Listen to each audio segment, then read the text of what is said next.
2, run it. You are officially listening to the Dent Nerds, a premier podcast for paintless dent repair professionals and enthusiasts. On this show, we'll be discussing the latest techniques and tools in PDR, sharing successes and failures from the field, and interviewing industry leaders. We'll also be taking listener questions from the Dent Nerds Facebook group and YouTube channels, and offering tips and tricks for those looking to break into the PDR world. So whether you're a seasoned pro or a PDR beginner, join us as we nerd out on all things paintless dent repair.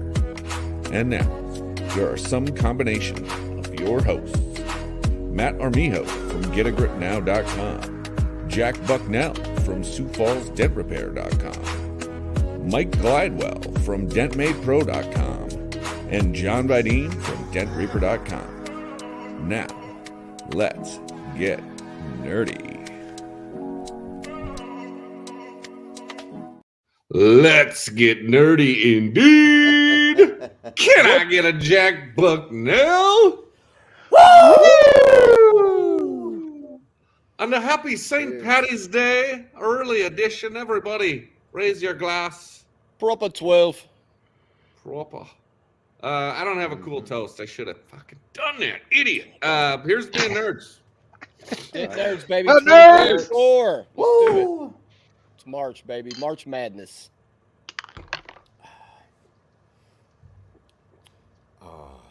Oh, you guys are savages. I'd partake if I had something. So delicious. What are you drinking, Jack? Let's show them what we're drinking. Let's see. I got a Guinness and a I got shot this of Dublin. Nice. This custom bottle says Dent Nerds on it. Little Angel's Envy Rye from my friend Mr. Jack. Yeehaw. I got my Guinness Brothers. You guys are getting your beer on tonight. I got my Irish setup back here, but Yep, you're ready, bro. I'm just gonna sip on the classic Coors Light. I got my Kiko koozie going. Colorado Kool-Aid, is that what you call it? Oh, I gotta end this. I apologize. I gotta end this Instagram preview. Oh, I got it. Everybody head over to the YouTube or Facebook. We out. Hey, what's up, Brandon Schmitz? What's going on, guys? Oh shoot, we got comments rolling in. Schmitty. What up, Ginger Bros? What up, Ginger Bros? I'm still waiting for an invite on your show. Just still waiting. Yeah, I've never been on with Schmitty. I got to help Andy when Schmitty was gone once, but yeah, man, what's up, Facebook user? What's going down?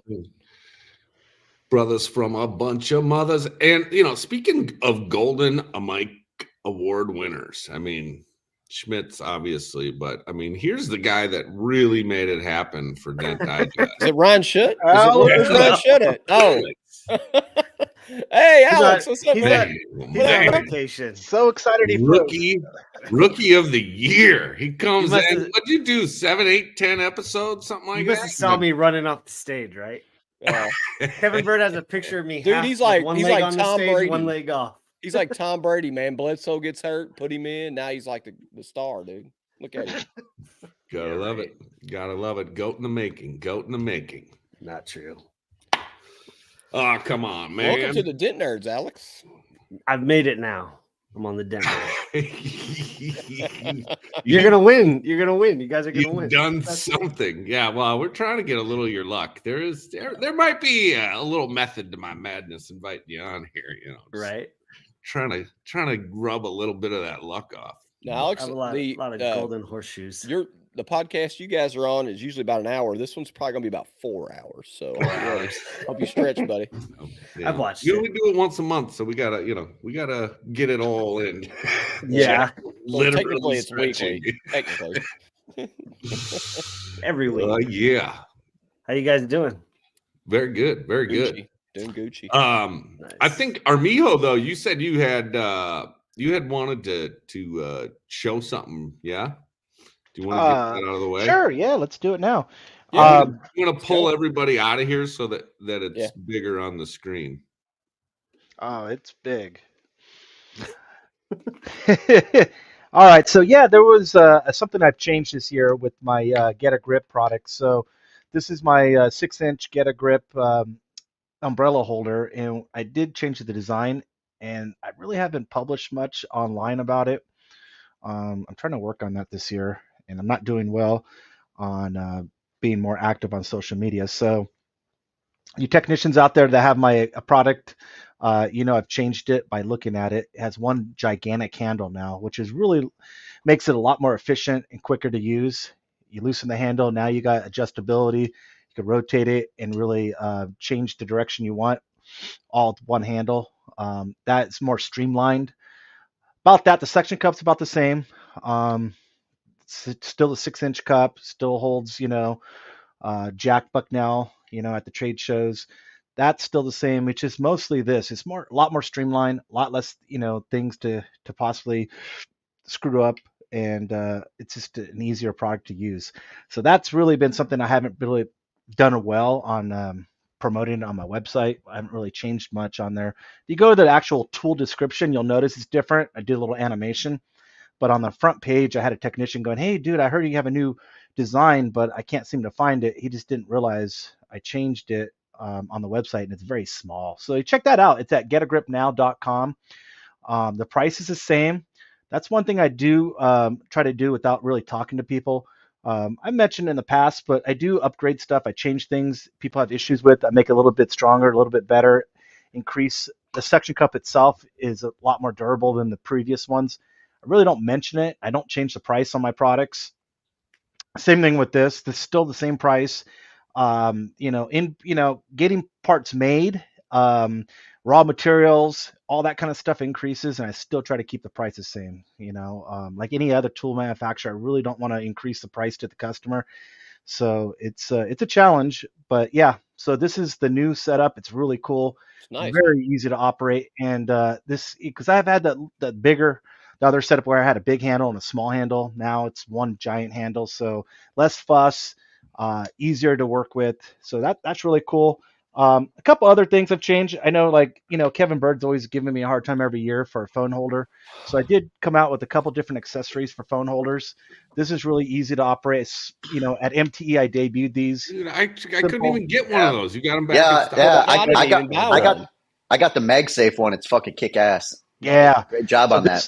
Yeah, so like Jack was mentioning, I have two versions mostly. The MagSafe is for like iPhones. If you have a MagSafe, if you have an iPhone, you know what I'm talking about. The back of it's magnetic, and that thing just snaps right on, no issue. This is more for universal phones, or if you have a MagSafe phone but the case is not compatible. This here, easy. You can put any phone you want in there, easy to adjust. And then this, is a suction cup. Is a small little. Would that be good for creating? Cup. Would that be good for creating content? Do you think? Yes, it works great for that. Maybe you should use your own products and create some content with it. Oh, yeah, I think. Matt, believe me, guys. Matt, I'll make you a video for the phone holder. I'll do it. I'll do some stuff for you. Yeah, that's a good fucking. It's a good fucking thing to have it right against the panel. And out of the way. It's not like a tripod where it's in your way and you're trying to work around it. You just pop this on the car and it works fantastic. All the cool Dent guys are making videos of their work. Yep. Same. Yeah, I think my reception's bad. Maybe my internet's bad. You guys are breaking up. Do you have one of those phone holders? You might need to get one. And we have the honorary nerd of the week, Alex Koulis. If you're joining in late, with the plan. I really like that, Matt. No, it's not me. Yeah, hey guys, on my end, it's all broken up. I can't really hear you. I did speed test though. It's not my end. It's totally clear. You guys on are my all end. frozen though. I can't. Maybe I should log out. Yeah. Yeah, I don't know. Everything. We'll log in, log back out. Here. Yeah. Everything looks fine here. I'm just gonna roll with it. But yeah, if anybody else is watching the stream and you're having problems, let us know. But seems good. I think we'll just push through. We're just going to push through. So was that everything you wanted to show, Armijo? The new mega cup with the super swivel and the phone holder? I think he's frozen. No, he's moving. Yep. He can't hear we lost him. We'll log I in think he every just time. wanted to do his promo and get out of here. I know. He's like, I gotta go. I Y'all. got time for this shit. Well, I went to the, I went to the Get a Grip booth at MTE, and I ended up with a bracelet that said Danielle and a teddy bear. That's what I ended up buying at this booth. I got a Woo bracelet. Yeah, a Woo bracelet. That's where it's at. Oh yeah. I slacked, dude. I slacked. Awesome. Kate was sold out of bracelets by the time I got there, and Armijo was sold out of all. She was the busiest everything, little girl basically. at busiest lady at the show. She was busy. Oh yeah, she was. Yeah. I think I did. I got a one of the cups, I think, still, but Ah, there wasn't a lot left. hell yeah. But it was a busy show, man. It was Man, very yeah. busy. It was. How many people were there? Like 5,000? You know, I don't. I don't know. I could pull a number out of my Back bum, pocket? but Out of your bum. Inside joke. it wouldn't be a clean number. So we're just gonna let it go with that. But No, it was a great. yeah, I don't know man. what that. We'd have Probably- to ask Sheldon or maybe Kevin Bird might know. I think Kevin Bird said like around 5,000. I don't. That's not Probably. right. There you go. It's Number, beautiful. Ah. Green. It's green and black. Oh yeah, Matt. St. Patty's I'll Day. throw that bad boy attire. on. It's Patty. Right? And if you're really lucky, you got one of these little bad boys. Yeah. I see. I missed out on Oh, that. Wow. I got Yeah. the love bear, but I didn't get any of that. Oh, you put it Girlfriend right on liked it. your lanyard. That's genius. Yeah, I missed out on that too. Yeah. You guys ever heard of Kinetic Customs? The hammer? They make hammers. Yeah. Those Yeah, I hammers got. are badass. Look at this. Whoa. Thor, Like hey, a- Thor. It's like a mini Thor hammer. Easy Thor. That is Holy awesome, I know. shit. I was like, man, boom. dude. That's It's badass. pretty cool, bro. isn't it? You Is that for- blending out tanks or what the Is fuck? that, is that for This putting is dents in for cars like for big practice? crowns. You know, you either knock down, boom. Yeah. That's Nice. a fucking hammer. Holy shit. It's a little heavy, but I Put mean, rubber if you're just caps going on for the end that of it. thump, you know, Yeah, like Yeah. bam, that's sick. kind of That's purdy. pretty cool. Yeah, should that dress up that in guy's like- Instagram is fun to watch. We watch It him is. make all that shit. He Mm. makes all sorts He's of a crazy true stuff. craftsman. It's not really PDR related, but Oh, Yeah. let's talk. We're talking about tools. I got my Cam Auto order in from MTE. Mm. I did too. I really like that mini lifter. Yeah, Those I do have some suggestions for him to improve it, but that's whatever. But right now it's fine. It works great. So, but it's yeah, I'm impressed with it, man.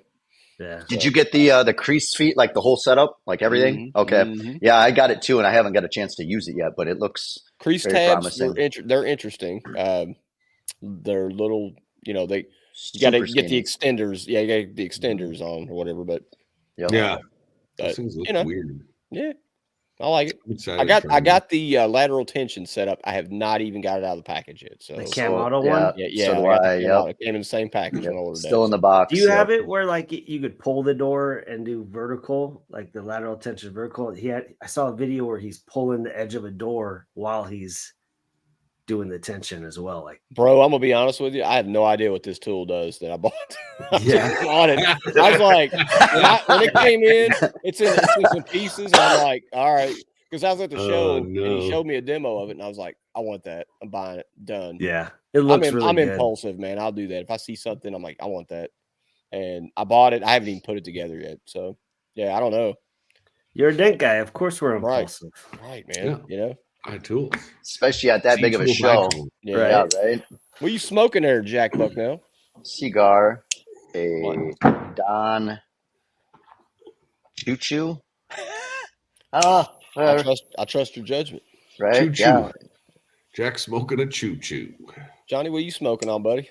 A little American spirit, but Nice, finest. Only the finest nice. is a nootropic.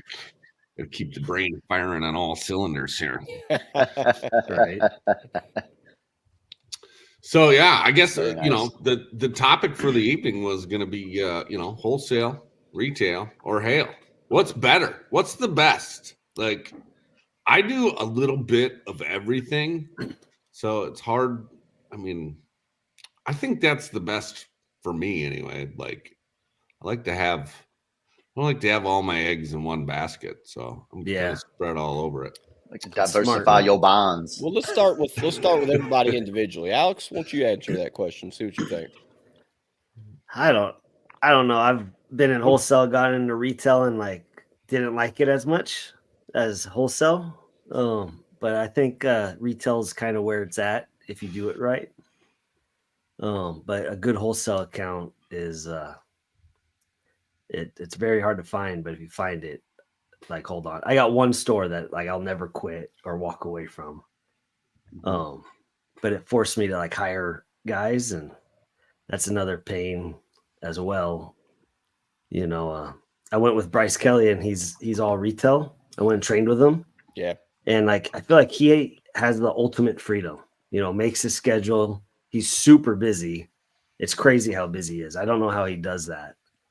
Well, he's got like obviously years of experience. Yeah, he's Bryce Kelly. I know why Maybe he's so not busy. seen I his don't know how he videos. deals with how busy he is. Like, Yeah. I don't know how he deals with how busy he is. When I was with him, he got like 30 phone calls a day. Yeah, I believe You it. know, Well, like- he's done an amazing job marketing himself, and honestly, using just YouTube and Facebook, and we know him because he's Bryce Kelly, but you got the general public, they see him through the social media. I've had customers call and tell me about him, and I'm like, oh yeah, I know. I went to his advanced, or not like your advanced training, but with PDR College. I'm like, yeah, I know him. Yeah, he's very good. I last month I got a call from a 75-year-old dude that lives 4 hours away from me. He lives up north, like above Payson. And he called Bryce Kelly from one of his videos to get my number. He was watching like my training video. Oh, nice. And I was just like, okay. It was crazy, but he wanted one of us to fix the car, and he drove 4 hours. Fantastic. Yeah. He didn't bark at my price one bit. I was like, this is awesome. Right. Well, you know, somebody appreciates, Yeah. That is the nice part about retail, is when you get the good customers, but there's some bad ones. You're gonna I mean, it's definitely I would say it's definitely the hardest to get into to stay consistent with is retail, because every person is a new customer, you know. So it's like a dealership. You get whatever X amount of cars, they already know you. You just awesome.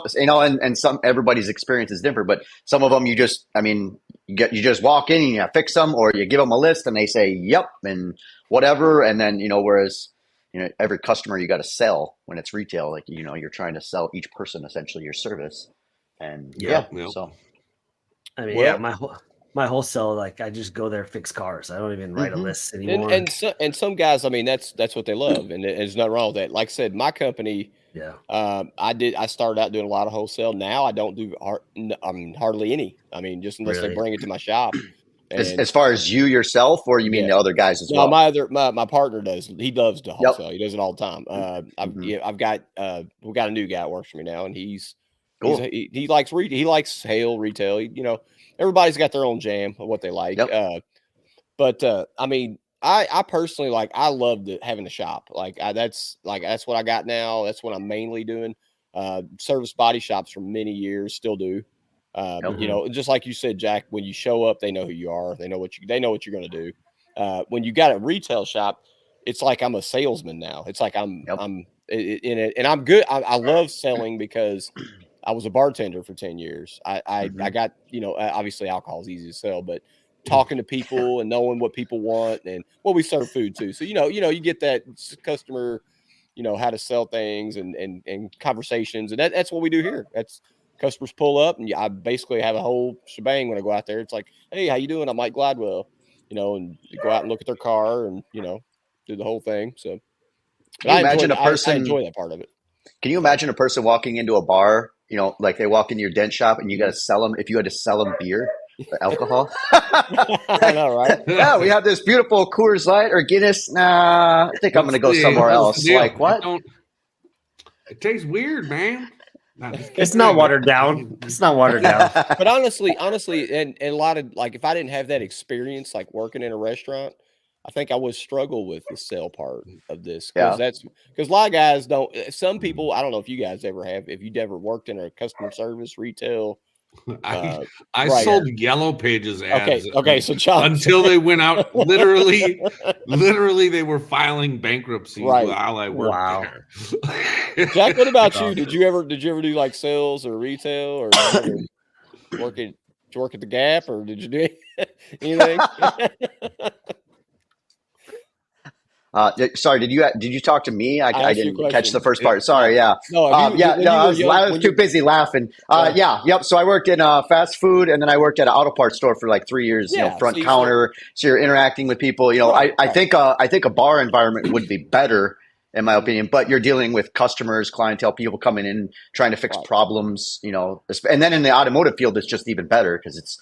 Just you're getting more knowledge of what vehicles. You got experience when you open, or because you basically have a shop, and so you get, when customers show up, you know how to greet and talk to them, and so and then on top of that, reading books on it, listening to books, I should say, about what is it, how to win friends and influence people, selling related books help a tremendous amount. Walking up to people without anything in your hand is a big one.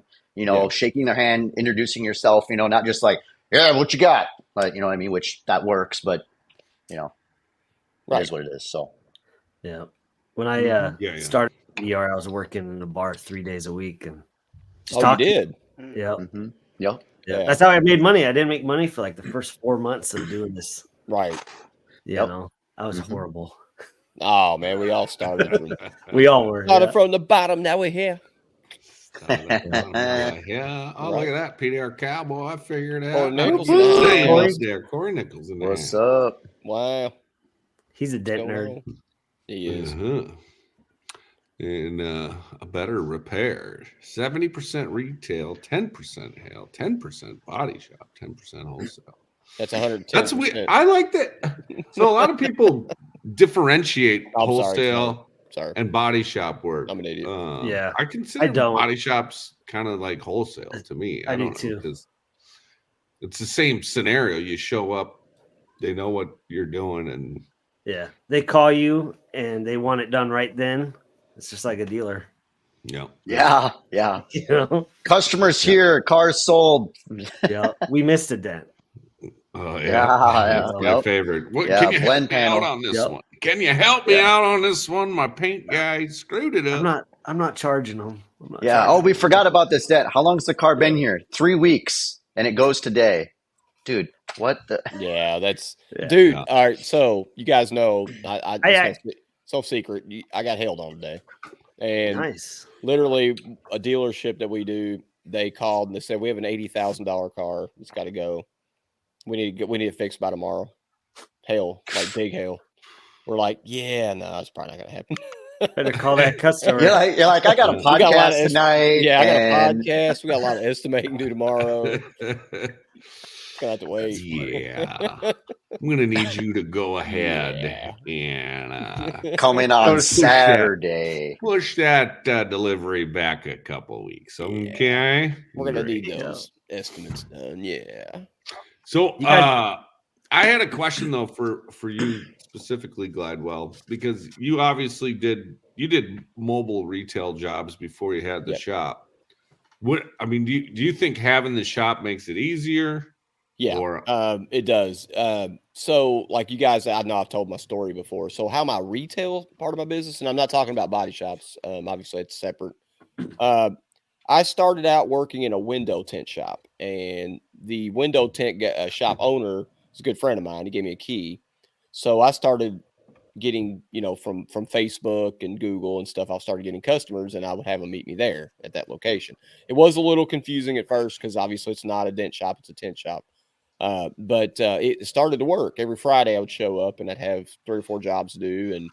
And that's what inspired me to do the shop. And again, all the numbers work once I did, as far as rent and expenses and all that stuff. But I love the shop. I probably will never go back to the way things were, to be honest with you. And that's just my 2 cents. Do you feel like when they walk in the door and see your shop, sometimes it's already sold before you even price it? Literally. My reviews, if you read them, I feel like I'm talking about myself, but my reviews, and I have a clean lobby, and that was one thing. Like we made sure we painted it up and got a nice floor put down. Look, and I always want it to smell good. When they walk in the door, I want to be impressed from the moment they walk in the door. Yeah. And I make sure they're greeted well and everybody's treated the same and treated good. And yeah, it's like I go back to my, again, I hate to reference to Applebee's, but back to my Applebee days when I was a customer would show up to the bar, I'd always give them a presentation. That's what we do. That's how you got to look at it. So, Yep. Make it consistent would be a big thing too. You know? Yeah. Oh, when yeah. I was with Ryan Shutt, I was up in Maryland with him. A customer came in to shop, and I watched that happen. Like it was sold before they even started talking. He was just like looking at his shop, and right. Yeah, he has a really nice shop. Dude, Right. That's really nice. Yeah, it's super nice. Like the brick building is and the floor, and he did a good job. The thing with the reviews, like some of the reviews I got, you could see the word Mike's shop was so clean, and I've seen it in 3 or 4. So we're making a difference by doing it. I actually pay someone to clean it and make sure it's nice. And I mean, it's like what Shane Jack said one time that always resonated with me. Shane was saying, when you come to my shop, I want you to have a Ruth Chris experience. I don't want you to have a McDonald's experience. And that's the way I always carry my customers and my prices. You know, I'm not the cheapest guy in town. I'm but I'm gonna make it happen for you. So yeah. Well, you don't want to be the cheapest guy. That resonated with me as well when he said that, the Ruth's Chris experience. I remember that podcast absolutely. when Shane said that. That's the way I treat my customers. How much flare do you wear though? How much flare you have, Mike? Well, man, I've got a DAP. Don't be a don't be Andy Patrick. Don't be Andy Patrick. That's good. I always thought it was don't be a. When I saw the MT, I was like, don't be a pedophile. Oh. Jesus Christ. Oh yeah, don't do that. Yeah. Yes. Don't do that. Hudson actually made a good point. Yeah, that's true. Yeah. Not no, that's just, right. He makes a lot of good points, but Hudson, same could be said look, about a mobile guy. Look professional. You know, come up in a button up or a polo kind of style shirt of some kind, nice clean shorts or clean pants of some kind. You know, and I did that. I did that ways. before the retail shop, dude. I had a nice van with lettering. We wear polos. I see Hudson's van looks great. Dent Gents on the side. He pulls up. I mean, that's an experience. That's man. key. And I use automotive workwear. I like that. Yeah, you've got some nice work shirts, John. They're quality shirts. So, yeah. Also, your software too. Using software, I get compliments from customers like, "Oh wow, you got this. This is not just." I agree. You're coming up with numbers. Yeah, no, software is important. They see your software. Yeah. See, look, and again, we're going to the software discussion. Like that's what I do when I first. Obviously, I greet the customer. I go out and look at their car. I grab some kind of light or something, a small light to check it out or whatever. And then when I get my phone out and I use my DentMate Pro app, I go up and I zap go into the VIN number, scan it, and right then and there, they know they're getting, this guy is not joking around, or if you're using other software or whatever. But as long as you're using something like Matt's saying, you're gonna give them a good impression. So. Yeah, and then you print that nice printed copy of an estimate off. I would staple my business card to it, hand it to them. Kind of go. Oh yeah, absolutely. Oh yeah. I've always had a print. I'm old. I don't know. I like something about just giving a person a copy of it, and I'll email it to them as well, or if they request it specifically. I like to print them. But I like to print them, and I print every single estimate. Yep, that was one of the first things when I moved shops was getting a new printer over there set up. Locked and ready to go, because a lot of times my customers are ready to go, and I just print. I make sure I print, put a business card, and even though it has the information on the estimate. But that's something I rarely do because, obviously being mobile, I'm not gonna. Yeah, right. I guess you could get. There are mobile printers. Yeah, I was going to say. So before I had any kind of online software, I did use QuickBooks on a little tablet. It was a PC tablet, and I had a little mobile Bluetooth printer that was battery operated. That thing would charge. It lasts like a couple weeks. I used to print them out right out of my truck. Yeah. Yep. Huh. So you've got a really nice printer. Yeah. You've got a really nice. Yep. Works good. Yeah. I mean, it's it like I said, it's clean, and I go into this conversation of if you're not using software, if you just go out there and look at a dent and throw a number on it, man, you're costing yourself money. You're not. You're definitely. I mean, the customer just kind of looks like, "How'd you come up with that?" They're thinking. Yeah, They're not going to say it, but Yep, they're thinking. yeah. So do you guys get into like the magnetic ruler marking the car out, or you just measure it? Now, listen, how do you guys do that? Okay, so that's good. All right, so obviously I've watched Paul Corden how he does things. I do that sometimes. Occasionally, a lot of times we don't have the shop space for me to pull in a vehicle to estimate. That's unfortunately we don't have the space for that. If we did, I would pull them in every time and do the whole mark it up. I would do all that. I'm in the same boat as you, so I agree. Right. So I do the best I can. If it's large damage, I'll go out in the parking lot and it'll take some time. I'll go out there and measure it out. I'll take a marker and just kind of put a mark here and there. Try to show them. I'll even drag the big light out if I have to, if it's some extreme damage. And then do you bring them around and actually how they typically want to look at it straight on, and then they're like, "What is that, like a heat lamp?" And you're like, "No, come over here and look at it and sight down." Yeah. So, and then they're like, "Oh, wow, that's a lot bigger than it looked." Yeah. I love this. I love this thing for that. These, I've got a price guide like that as well. Yeah. What is that? PDRPriceGuides.com, maybe. Nathan Pizzo makes those. Yep. Mm-hmm. Yep. And just the act of holding it up there and like looking like you're measuring it. Yeah. And then sometimes I'll just do the math in my head and go off of this. If I'm that's better than feeling cocky. Yeah. Otherwise, I'll punch it into the phone and do all that. I still use Matt's magnet. It stays in my door jam. Yeah, I do. I use Matt's magnet. I just pull that right out of my door jam. Those things are gold. Right, Alex? I did the same thing. Yep. I got one on each door jam. Yep. You leave them in the door jam. That's a really good idea. I leave them in the door jam and I just grab it. Okay. Tip.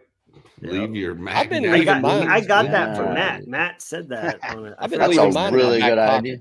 I've been leaving mine in my back pocket and washing them. So I like the idea of a magnet though I don't put a magnet on the car. I do what John did with the price guide and just line it up. But having something that the customer can see the measurement, I think would be very beneficial. I think I might start doing that again because I used to get into the marking everything out and doing the whole thing, and I don't really like writing on people's cars because I wouldn't want somebody writing on my car personally. Maybe that's just head trash, but so I was just measuring it. Yep, exactly. You got to clean it off before, and then you got to clean it off after, and Some people are in a hurry too. I mean, you just got to kind of fill it out. If they're like pushy or whatever. But that's I always like my sister does she works for me and she does my estimates, and I told her just you're in control. When you go out there, you are in control, not the customer. You're educating them, and so take your time. Don't let them brush you, and they're waiting for the end result is they want a price. They want to know what this is going to cost them, and so they can start figuring out how they're going to pay for it. I said that's what they do. That's what Paul Corden taught us. You slow it down. Make it not just run out there, in 3 seconds, measure it out and go, it's going to be $343.73. Like, well, damn. But that's it. Right. But slowing it down, I think. But like the mobile business, like for body shops for me, but just minus the shop. Basically, I would go to the body shop, do the same thing, but the customer would be there. But my body shop would intervene. They would be the one bringing the car back, and if the customer want to talk to me, no problem. I'll go out there and talk to them, not a big deal. But I just give them a price, and if they want to do it, they do it, whatever, or schedule it. Yep. Yeah. Did you? I got to the point, and I might have got this off of PDR college too, but when you get too many yeses, and then you start realizing like maybe my prices are too low. Like I need to start jumping it up a notch. And then I have what I like to call the FU price. When you don't want to fix it in. And then they say, okay, when can we schedule? And then you're like, wow, son of a dang it, I guess I'm doing this. But even my FU prices had to go up higher and higher because I kept getting yeses on those. Cries with Benjamins. Oh man. That's a good one. Fucking Woody Harrelson fucking Zombieland thing. Yeah. When you guys started them marking like a the dumb dent mom. up to show the customer, did you sell it more, or did you notice a difference? Because I don't ever mark the car. I do it for photographs for the insurance. Mainly. Yeah, That's if you know insurance? that if you know that they're very adamant, like I'm going to file an insurance claim, then I would. But Yeah. on your regular stuff, like your 1 to 5 inch dent, no. Yeah. Like I see guys doing it there's to no like need of every that. dent. Which, hey, man, like knock yourself out, do that. Yeah. I used to do that on every single car. It just got to be, again, I don't really want to do that much extra stuff when I can just quick throw up a thing and measure it and know. Yeah, a lot of times- it depends on the customer. Sometimes you just got to feel the customer out, Yeah, and some people will be really weird, like, whoa, what are you doing? Like, this is a paint safe marker. I cleaned the panel off beforehand. Like, some people are like that. So that's kind of why I got away from the marking on the car. Yeah. Corey from Encore told me he stopped marking his hail cars and he would like picture them and put them in the estimate. Yep. Like the pictures. You can do that, but in some insurance companies that ain't gonna fly. So I mean, but then I'm just telling you, if it doesn't, they'll just come. You'll have to do it again. PDR College did an episode on that just recently with An adjuster? Anyway, no. So they were talking about not marking up cars. They had Wally Inskeep from Missouri on there, and he was specifically talking on he's submitting like 100 photos, and he's taking pictures with like a line board thing or whatever with the damage, and then he's. Anyways, just listen to the show, but he goes on about that on why he doesn't mark up cars. Yeah, and he gets the numbers. So and think about how much time it takes. Like, I mean, geez, I just did a truck that last week or whatnot, and it was a pain in the ass because the sides were blasted. Like they accepted it from a auction purchase, third party, got sent to them, and the thing was blasted with hail. Like I'm not talking 5 dents, I'm talking 100 and some dents on a box side.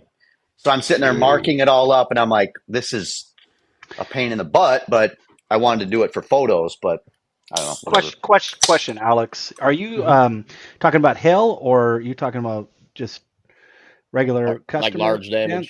At first, I was just talking about regular dents, not hail. All right. Because I'm mobile, and so I actually do most of the time do have a little washable marker. And the reason I do it, I slap that ruler on and then I actually mark the dent because, most of these customers don't realize the actual full, size of the dent. So I do it so they can see, right? So I always have my light board with me, my magnet and my marker. So I try to go, I just mark it up. I've never had, knock on wood and metal, I haven't had anybody offended by it. Are you just marking like a little bit on the top, a little bit on the bottom, like a little tiny line? Or are you physically circling it? Or I'm not usually. I just kind of do a little, just around the actual circumference of the dent. Yeah. Okay. So that's typically what I do, and that way, and I have the ruler, and they could see. I go, it looks like 3 inches, and I go through the whole process, and then I go, let's see, what it estimates it to be. I don't know what the price is going to be. I have no idea. I kind of play dumb, and I, do their little thing of, it's 3 inches, so let's see what that comes out to. On a body line, I give them a price. I mean, it just helps them understand where I'm coming up with these numbers, but it also takes that little bit of that, like, because I always talk to them on the phone. Obviously, we all do, and I, for somebody like me not having a shop, I don't want to go out to someone's place thinking I'm going to do it for $50. I always kind of talk with them like, all right, give them a ballpark of the price, right? Blah blah blah. So when I get there, I already know. I write notes. This customer says, it's about 2 inches, maybe even less. I get there. Right off the bat, you already know it's 4 inches, 3 inches. So I don't say anything to them about it, right? I say, hey, we talk, blah, blah, blah. Let's see what we got going on. And I just mark it off. And I don't even talk about what they mentioned earlier in the week about it before the appointment. I just go, it looks like 3.5 inches. They don't even disagree. So that's the reason why I do use the marker. Now, do I do it 100%? No, probably like 80% of the customers. Okay. The other 20% might be because I forgot my marker. Or maybe I don't know. I got distracted, but I would do 100% if I could, and I never had anybody upset about the mark. But just a funny note, though. One time at one of my wholesale accounts, they asked for an estimate on this truck, and it was hail damage. This is a couple years ago. I didn't have a marker, so I used one of my little markers I used to mark the cars for like This to tell myself that I've, worked on it in the past, or one of my guys have worked on it. Yeah. And it was more of a permanent marker, right? So after I marked, dude, we're talking like well over hundreds of dents. Oh man. Dude, I take all the photos and boy. everything, and it fucking ain't coming off. So I spent an hour and a half buffing this car with my buffer and Oh my polish. God, bro. That was a nightmare. That Hey was guys, a nightmare. don't do that. Learn from Matt. Yeah. No. Don't do that. That was danger zone.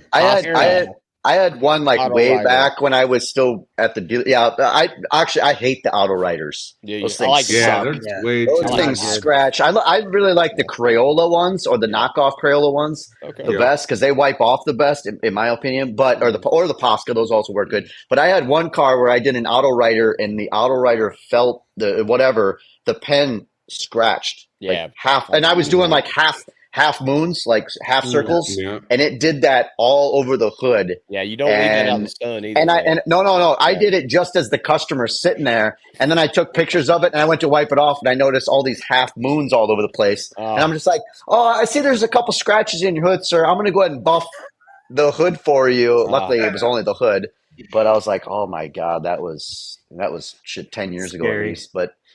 Yeah. So, and that was the last time I used any auto riders because I cleaned the panel. The panel was good, but anyways, yeah. And those are good for what, like, kind of what Armijo's saying. Some guys will mark the headlight or the. Then it was fine. Yeah, our body shop where they know they're painting the panel, whatever. Yeah. Yep. But yeah. Hey, John, on a side note, the last five people need to like do their little barn, sign in.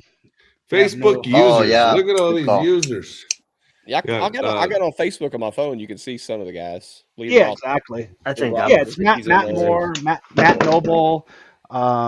There's a few people there. Depends on what Ryan Campbell. Should we show them the piece the PSA? This is here. Let's do it. Let's take a little break. Well, hello there, Facebook users. We're going to show you how to not be a user. You see where it says see more just on the left above the screen there? You want to click see more, and then it's going to expand, and you're going to go all the way to the bottom to where it says StreamYard.com/Facebook. Click that. It'll take you to this screen, and then you click the little blue box that says let StreamYard see your Facebook Live comments. You click that and it says thank you, and then we can see your name. And that was isn't that informational? Wow. I love the music too. You had some music going on there. Ooh, the cheesiest music possible. That was like a Christmas, I felt like Christmassy feeling. Santa's Christmas vibes. How not to be a user. Hey, Brian, we still can't see your name. Yeah, not at least on the StreamYard. But anyway, we're not done talking about the wholesale, retail, hail stuff, are we? Nope. We got 3 more hours of this. Right. Let's go. So I have nothing against wholesale. It's great. It's consistent. It's good money in it. As long as if you got it set up right, it'll be awesome. I don't know, man. I'm kind of done with doing it myself. It's no reason. I mean, we have a really big Chevy dealership in town. I let it go. I still do the body shop, but I didn't want to do the wholesale anymore. I told them if they wanted something done, they could bring it to the shop. I'll give them a deal on it because it's wholesale. But, I don't know. It's just kind of the direction I'm going in. There's nothing wrong with doing wholesale. You'd walk away from it. I did it gracefully. It's a long story. I really don't want to go into it, but but nothing bad. I mean, it just I got what I wanted out of it. I definitely want to do the body shop, and I got a good relationship with the body shop manager. And again, if they got something they want me to do, bring it, man. I'll take care of it. So I'm just not going to walk a lot. That's Ryan Shutt of all people. Yes, it is. Shutty can't even get his name to show. I mean, come on, man. Did you ever? He's a Golden Mike Award winner. Oh, cool. Yeah. Oh yeah. Yeah, man. That's hey. He said it right there. Rough. You're just in a different place in your career, and that's true, man. Oh, yeah. For sure. Yep. Did you ever try to get guys to work for you and keep the store? Yeah. Guys, but it's hard. I don't really want to go into all that. It's hard. Yeah. That's what I was thinking of. On the post show. Yeah. Well, the only reason I asked is because that's what I was like kind of thinking of. Well, that's the nature of the beast, man. I mean, when Yeah. you hire people, you know, you can't. I don't want to hold anybody that wants to better themselves. I'm not going to hold them back, man. Working for me doesn't mean you're going to hold yourself back. I take care of my guys. Yeah. I've always paid them well. Hell, I lost one guy for 13 years. He's worked for me for 13 years. Wow. Shit. Yeah, and I mean that's because it's called golden handcuffs. I mean, you just set them up good and treat them good, pay them. They'll stick with you, man. But eventually, everybody has a dream of owning their own business, especially in this industry. Not everybody. And, Not everybody. you're right. You're right. I shouldn't say everybody. Most people, they have their own dream of owning their own business. It's a lot of work. Yeah. A lot of Try work. to keep them like people. Well, happy. yeah, and I think too. I mean, the difficulty that it takes to get good at paintless dent repair, you got to be strong-willed, whatever, hard-headed. Yes, however you wanna say 100%. it. Yep. Yeah, Just say it, That John. just lends itself. You got to be kind of an asshole that wants to, work for themselves. Like it's pretty common. Can't be a pussy. What? Just say Yeah. Yeah. There you go. There you go. Yep. Gotta- I'll say it. What's Matt's shirt say? it. Hat, Hey, shirt. Patrick. And a hat. Oh, Don't be a nice. punk. Yeah. don't be a punk. And a sticker. Who Oh, yeah? sells Oh, yeah? that? Oh yeah. What about that? Oh, yeah. What do you think of that? Huh? Oh, Oh yeah. What's up? What's I've got up? I've got the Hey, keychain. I got the keychain on my work van. So every time I grab my key to go to work, I'm like, All right. don't be a pussy. We're proud of you, Ryan. Is that There you what that go, is? Ryan. Ryan Campbell, Woo! Look at that. That's dedication. Now that is why he's a business owner, because he's like, I'm getting my name on this podcast. I'll tell you what. I just had a light Love it, bulb. I love just it. had a light bulb go off in my head. But I'll My talk about it man. later. Cool. Oh, that's a later light bulb. Yeah. You better All write right. it down. You better write it Cheers, down. boys. You're gonna have to do whiskey. we got we got Before 3 we're more not live, hours. there are gonna be 3 more Give me hours. some It's always 3 more lubrication up in hours. Yeah, I told It's my the wife longest. over here at my time it's 5 p.m. So she had to run some errands. So I go, hey, I'm doing the podcast just to remind you at 5. She's like, all right, well, I'll see you tomorrow. Yeah,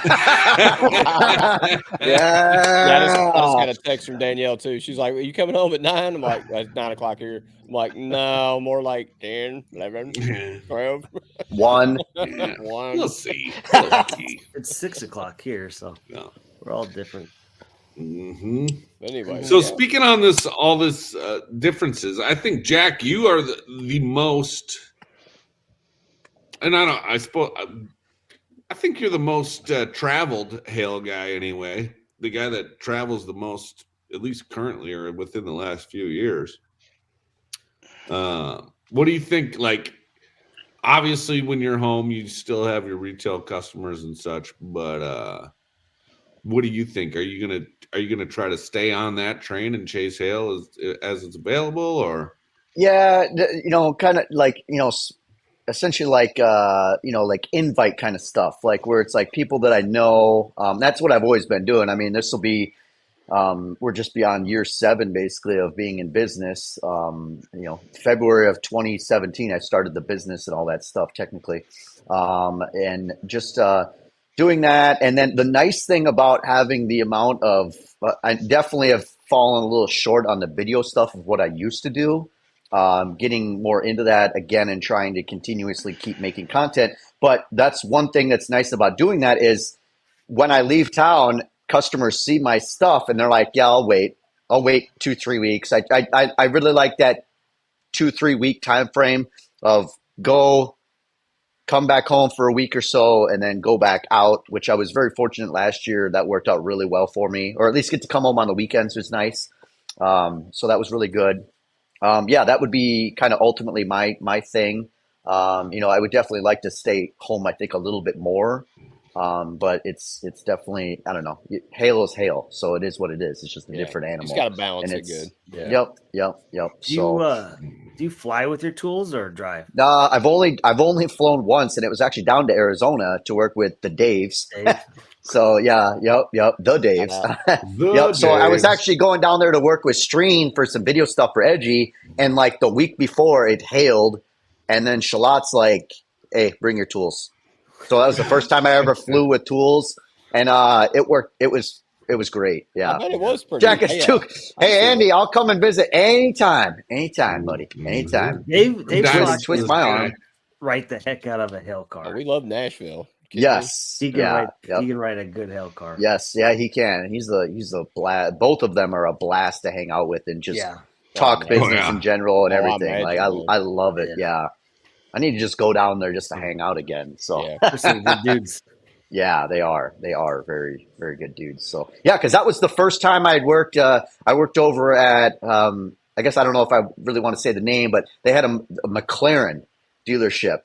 I had like never seen a lot of those cars. Mm-hmm. Yep, in Scottsdale, and seeing 2, 3, 5, whatever, and then going to a Tesla dealership also.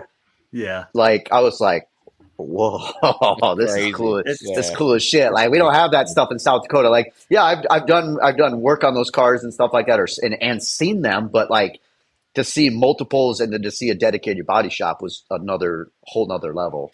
And that was back in that was 2019, so that was 5 years ago already.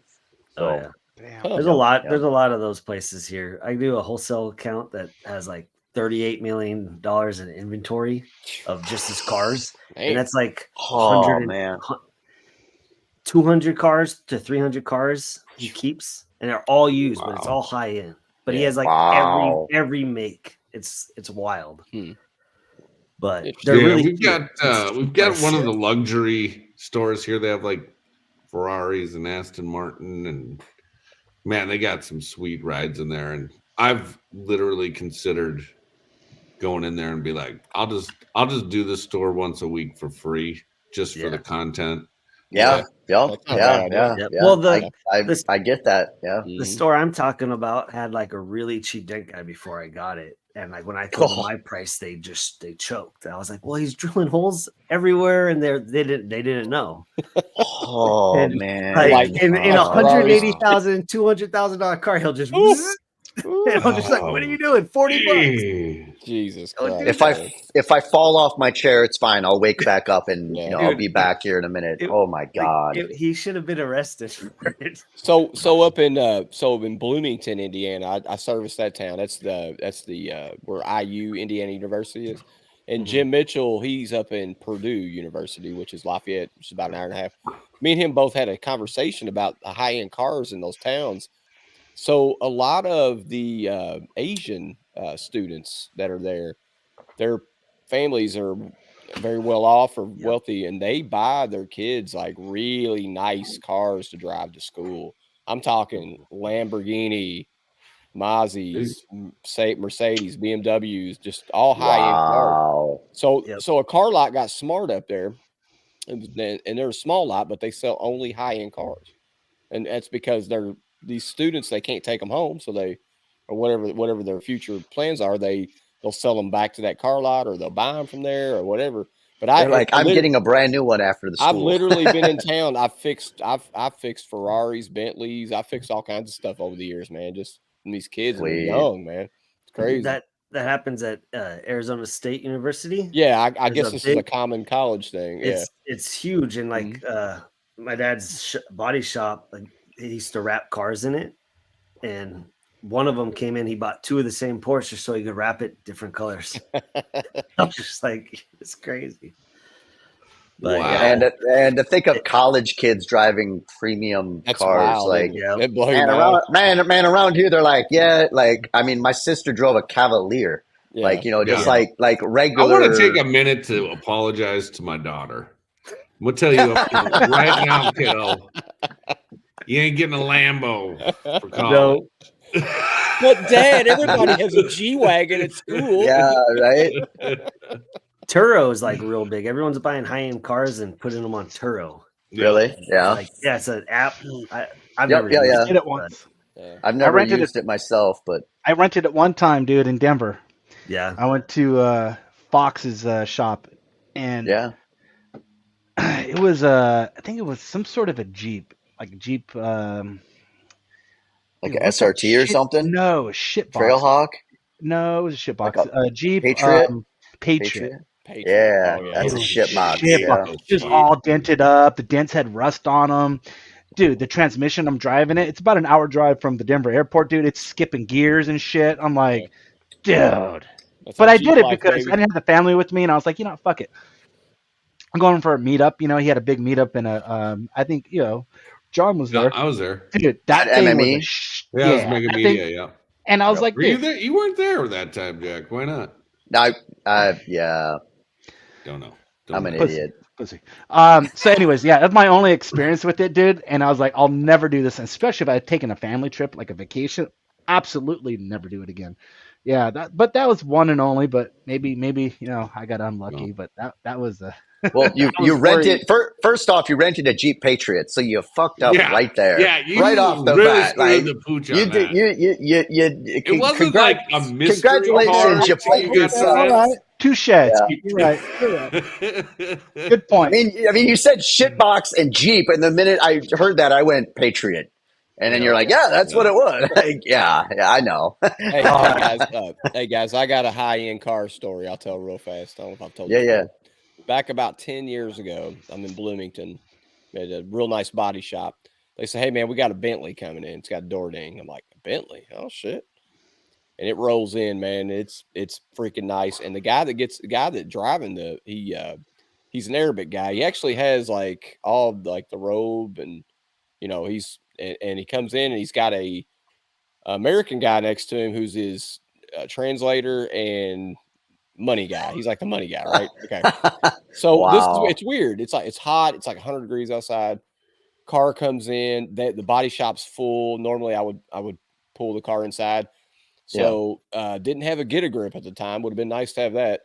But anyways, he pulled up and he has the door ding. And of course, back then we were so primitive with our pricing. And I said, how much is that window? I had the body shop look up what the laminated glass cost for that. I think it was like $3,000. So I said, we're not going to, even though I know how to wedge this right without breaking it, we're not wedging it. We're taking the trim panel off. Yep. So we took the trim panel off. I don't know, like, again, it had an airbag connected to it. And so my guy, I looked at him, I said, look, man, it's just a door ding. Don't unplug that. He got inside with the air conditioner on, car running, and he's holding the door panel away so I can slip through this hole and get this dent fixed. It's just a little dent, only about a 1-inch dent in the aluminum body, And anyways, this guy, the owner of the vehicle, stood next to me the whole time with his arms folded, watching me repair this vehicle with his dude next to him. And we were not allowed to speak to him. We could only speak to the American guy. It was weird, dude. So and weird. you talking about the ultimate pressure cooker to fix a dent. And I mean, when he saw me tap down on, oh my God, I thought he was going to lose his shit, dude. I was like, he was like, and I was like, boy, I earned that couple $100. That was a $3,000 door ding. Yeah, had that been today, that'd have been a lot more money. That would have been the FU price. Oh yeah. Oh, you're gonna watch? Yeah. Cha-ching! They told me that window was $3,000. I said, no, we're not wedging it, not a bit. So No. See, in that situation, I struggle too with like, do I really want to pull this door panel apart? Also then true, you're gonna have, your buddy, the Iron Sheik or whoever he was, fucking like, oh my window doesn't work right, or exactly. There's a squeak or fucking whatever. Some of those like no, that's ever since you. The back left tire fucking leaks air or something. You know what I mean? Like whatever. Yeah. That happened so much at my Toyota dealership that they spend a ton of money on these big red poles that scan like everything when a car goes through them. They have like 6 lanes. Yeah. And they'll really chip in the wheel, a dent, wow. crack in the window. Like the car wash I go to. Yeah. There's cameras from the ground all the way up. That's a thing? I didn't know that was a thing. Yep. Wow. Yeah. Yeah.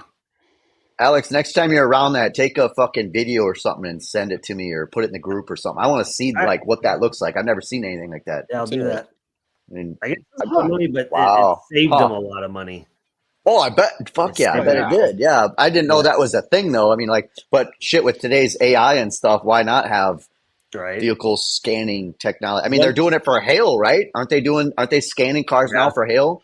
They have a couple. It's not mainstream, but can come out. But yeah, it also they haven't gone mainstream. They were super expensive too. I think the one I saw was a few $100,000. Wow. Yeah, but like if you're a hail company, or not a hail company, but like an insurance company. Yeah. Done. Yeah. I would think done. Well, yeah, they drive through it. Actually, I take that back. They don't need to look at it. They just write anything they want and just, all right, here's the estimate. Go away. Yeah. Does the insurance company like approve it easier when you use that? I don't know. I've never actually used one. I would doubt. I've no seen videos of them. I don't know. It's a good question. I think it's for saving time. Do they ever approve anything easily? No. No. They'll just ignore you for a month. Jack, I got to tell you this one. You're gonna love this. I had a phone call from a State Farm adjuster last week, and we were talking about an estimate I did on a Genesis SUV hail damage. And he said, I knew he was going to say this. I went ahead and put the pre and post scan on there. Man. Always. All the other insurance companies seem to approve it without hesitation. The State Farm said, no, we can't pay for that. Yeah. He said, now, if you send me proof of it, okay. I said, okay, I can do that. I said, it seems like a lot of extra steps for that. He said, can I ask you a question? He goes, why are you doing that when you bring your cars in the shop? And that kind of threw me off. I was like, are you really asking me this? You're an adjuster, dude. Like, you should know this. Yeah. I said, well, bud, I said, I'm protecting myself and my shop. I said, second, if I take something apart and it throws a code, I don't want to be that guy. We want to fix that. That's part of the repair of the vehicle. Yep. And he said, and then I swear he went on a tangent about he goes, well, I was a body man in 1980 and we didn't have to do that. I'm like, bro, did you have a smartphone then? They also didn't have ODB2 back in 1980. Did you have that? Yeah. It's like, come on, man. Like, why are you even saying this to me? Like, so it was like, I think that's a fallback for him. Like, I used to be a body guy. My dad used to own a shop, or I used to run a shop. Well, obviously you ran it into the ground, and that's why you're an adjuster. But whatever. So I was like, really? Are you? I couldn't believe you said that. I was like, oh god, dude. Well, actually, I'll send it to you. But State Farm's got an actual document that they send all their DRP shops back when that started being a thing of like basically saying we will not pay this except for DRPs. And then when you show them that, their insider info, they're like, well, yeah, you will pay it. So I mean. Yeah, so I've got a folder of we don't pay for that. That's what it's called, and it's got all those documents that says that. Do you guys charge for like clean? I know you like glue sticks, materials, things like that. Do you all do like car washes? Do you charge for that? Yep, I'll always put it on the estimate or whatever. Yeah. I mean, do I get it every single time? No. Okay. One of the biggest things, I was actually talking with a competitor today. I was over at his shop, and I was bringing to his attention about Dent Reaper has glue pole consumable kits that you can put on. So I added all of those, light, medium, and heavy, moderate, or whatever. But anyways, all those different classifications to Mobile Tech RX. Now I check that box and it automatically populates the price, URL, web URL link or whatever in there. And then it helps get justification for paying for glue pole supplies. Okay. So, has any of them paid that flat out to you yet? No, but they'll pay a pretty good chunk of it. I mean, I was asking originally $31.99. Now it's, I think the lowest one's $69. I've gotten them to pay $45 multiple times. Mm-hmm. That's still a better than nothing. Like before I was asking for nothing. It was like that's all you if you don't ask for it, you don't get it. So we're gonna. I think that's a bag of glue. So in DentMate, we're going to add lateral tension setup. What do y'all think about that? Yes, I like it because it's a pain in the ass to do, and you should get paid for it. Yeah, you should. Definitely. Definitely. To set up the lateral tension. Now, are you gonna add that as a percentage, like a factor? Yeah. Yeah, it's got to be customizable. Okay. It's got to be customizable. Is that what like the T-form thing is? Yes, that is lateral tension. Yep. And just drag that all the way to 100%. T-form. Yeah. What is this lateral tension? Yeah, it takes a while to set. Yeah. Do you have the JVF tool? I do not. No. I bought also the Cam Auto one as well, like Glidewell did. And then I've got the Kiko, the original OG one, and then I've also got where I use like a reverse wood clamp, like old school. Yeah. And that still works actually really well for buying a wood clamp and a couple big fat glue tabs. I think it's necessary to buy a few different ones. I don't think just one's going to do it for you because the Cam Auto one, it's heavy duty. It's for but the Kiko one I got the heavy duty bar and the light bar. And I use the light bar quite a bit actually. So I mean, are you talking the JV? What is it? JVF or JCV? Whatever. Well, the thin rod, the screw, the thin. Oh rod, no, okay. I got that one. I'm talking the one that Alex is talking about. The big JVF. JVF, that one. The big aluminum. It looks like the 80-20. It kind of looks like the motorcycle tank setup. Big. I mean, I saw it at Gene's 2 weeks ago. Oh yeah, that's a big setup, but that's a nice setup. Dude. That's really nice. It's very well made. Andy Patrick uses that one. Yeah, it looks really. He does. Yeah. Yep. And it's worth it. But like a Porter Power with blocks of wood, I don't have the one, but I'll use the Metal Medic one. Just Ken's setup. And I've got those too. The glue tabs that they make for a Porter Power. I've got those as well. Yep. It's you need more than one, but exactly. It's awesome because you could put tension on a whole door and then pull from the middle with the same thing. That's what the Cam Auto for me is, and again, Metal Medic makes a great one too. I don't own that one, but they, I mean, that's for heavy duty shit. Like a Kiko, like I would use on a smaller dent, but there you go. There you go. That's a bad. Not only that, but also the Kiko ones, John, you've got them. The Kiko ones where you glue them to the small ones. I just used that last week on a BMW, a 2023 with 4,000 miles on it, and that saved that dent. There's no way. I don't think I would have been able to fix that. And so that was one thing. So going back to what you were saying about pre and post scan, that was a 2023 BMW with 4,000 miles. It had 74 codes on it pre-existing. Nice. Yeah. Nice. Yeah. Yeah. So that's why you do it. So you're not married to the car after you. Oh, LTT doesn't come up. Yeah. Oh, there it is. I have those two little. Yeah, I got that. Yep. Those are money makers right there. Those. Yep. I got both of them. I like those a lot. Yep. That's more codes than a Jeep, Jack.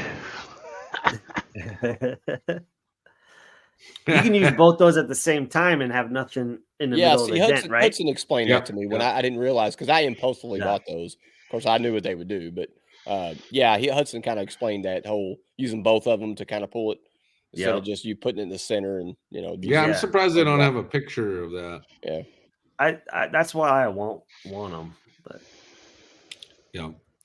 those are cool. I still struggle with getting collateral damage, I'll say, with all the lateral. I mean, whether it's with a wood clamp or whatever. I mean, you get it. I think the straps really are the best in that perspective. Anyway, I bought those as well from Keith at Black Plague at MTE. The straps.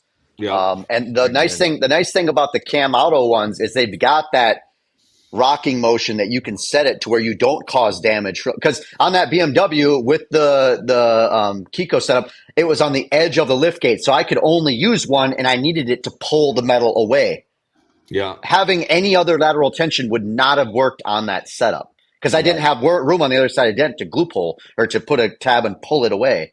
Right. So, but anyway, so the Cam Auto one, you can adjust the feet to set more like this, to where it doesn't dig in and buckle the edge. Right. But that BMW with the Kiko setup, I did cause a little bit of damage on it, like a little minor soft fucking whatever 1-2 inch dent, easy peasy. But it was able to get that.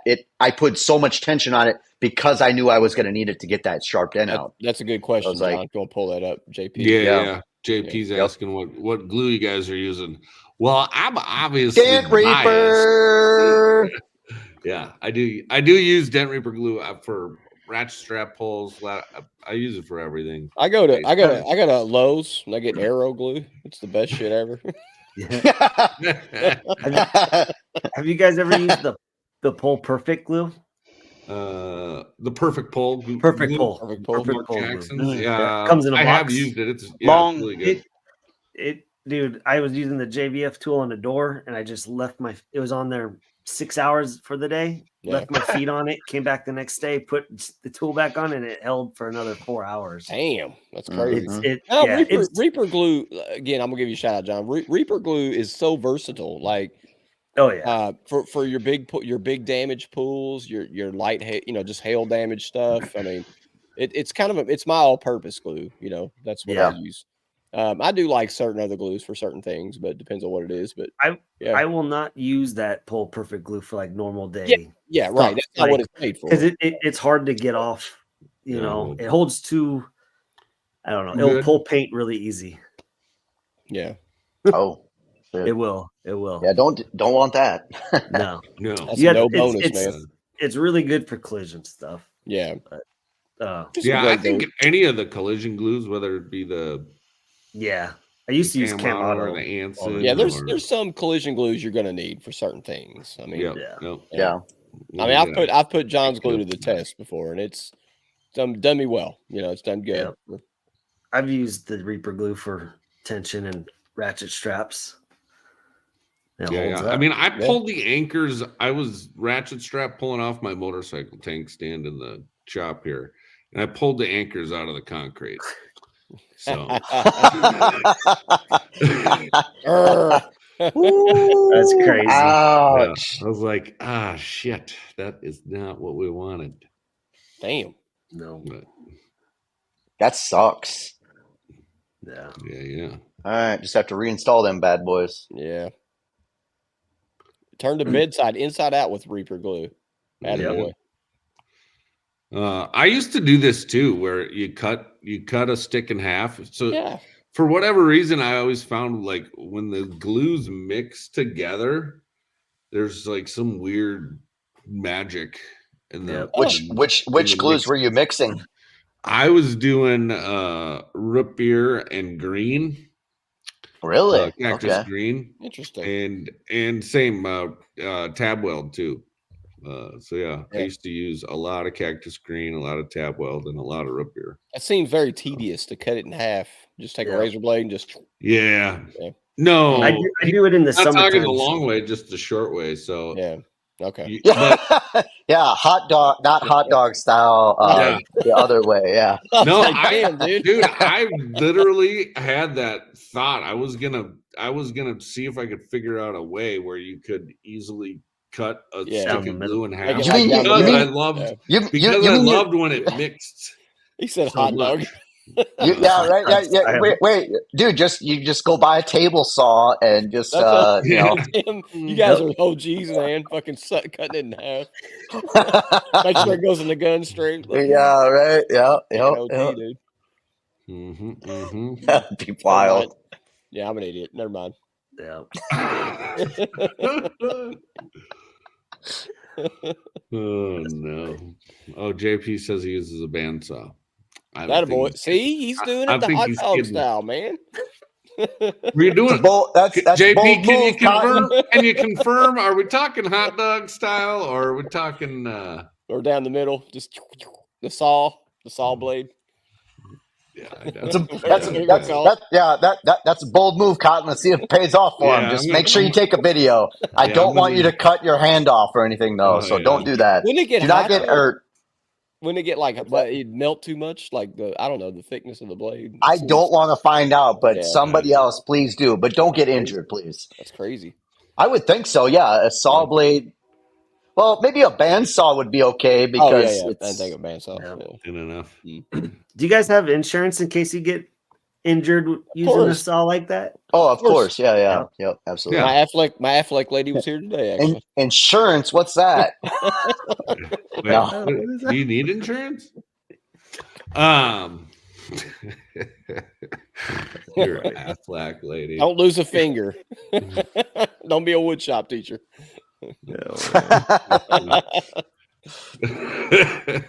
You didn't lose a finger when the Aflac lady was there, did you? No, I did not. Get me in trouble now.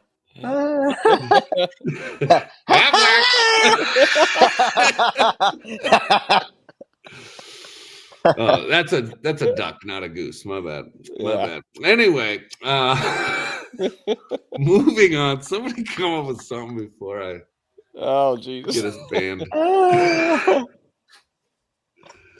All right. JP says he cuts a 10-inch stick to a 5-inch stick. That's okay. Attaboy. There we go. There we go. And I'm shocked we have not won the Golden Mike Award yet. I'm still with quality educational material. Like, what do you put glue in my industry leader knowledge.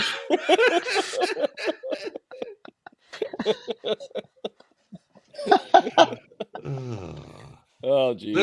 That's great. That is great. We got Joshua Dragos. What up, dog? It's my bourbon. What up? It's my bourbon dude. Whoop, whoop. Check this out, man. Dragos, son. Get your son. Yeah, boy. Oh, JP says sorry. No, it's impressive, JP. It's impressive. You gotta love the Canadian in them. Yeah. Sorry. Love it. All right. What else is new? Not much, man. Kirk Cousins is in Atlanta. Man, oh man. Good riddance. Makes me think of the meme. He's gonna be at all the best strip clubs in the world, baby. Is it better than Tampa? Better than Tampa? Oh, I don't know. That's what I've heard. One way to find out. Yeah, I'm sure they're. So when you say he's in Atlanta, is he now playing for the Falcons? Is that what you're meaning there?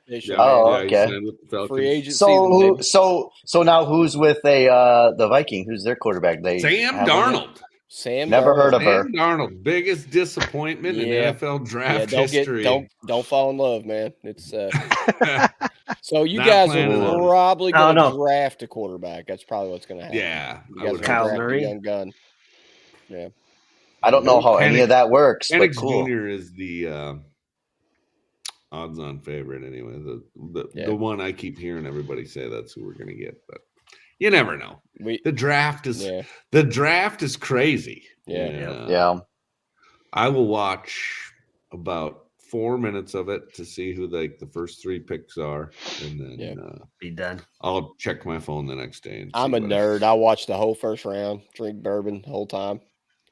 Just shake my head at the cold. I guess if I was hanging out with someone or at the bar or whatever, but I can't sit and watch it myself. I'll wait for the Colts to pick, and then I'll shake my head at who they took. I'm like, what the fuck? What were they thinking?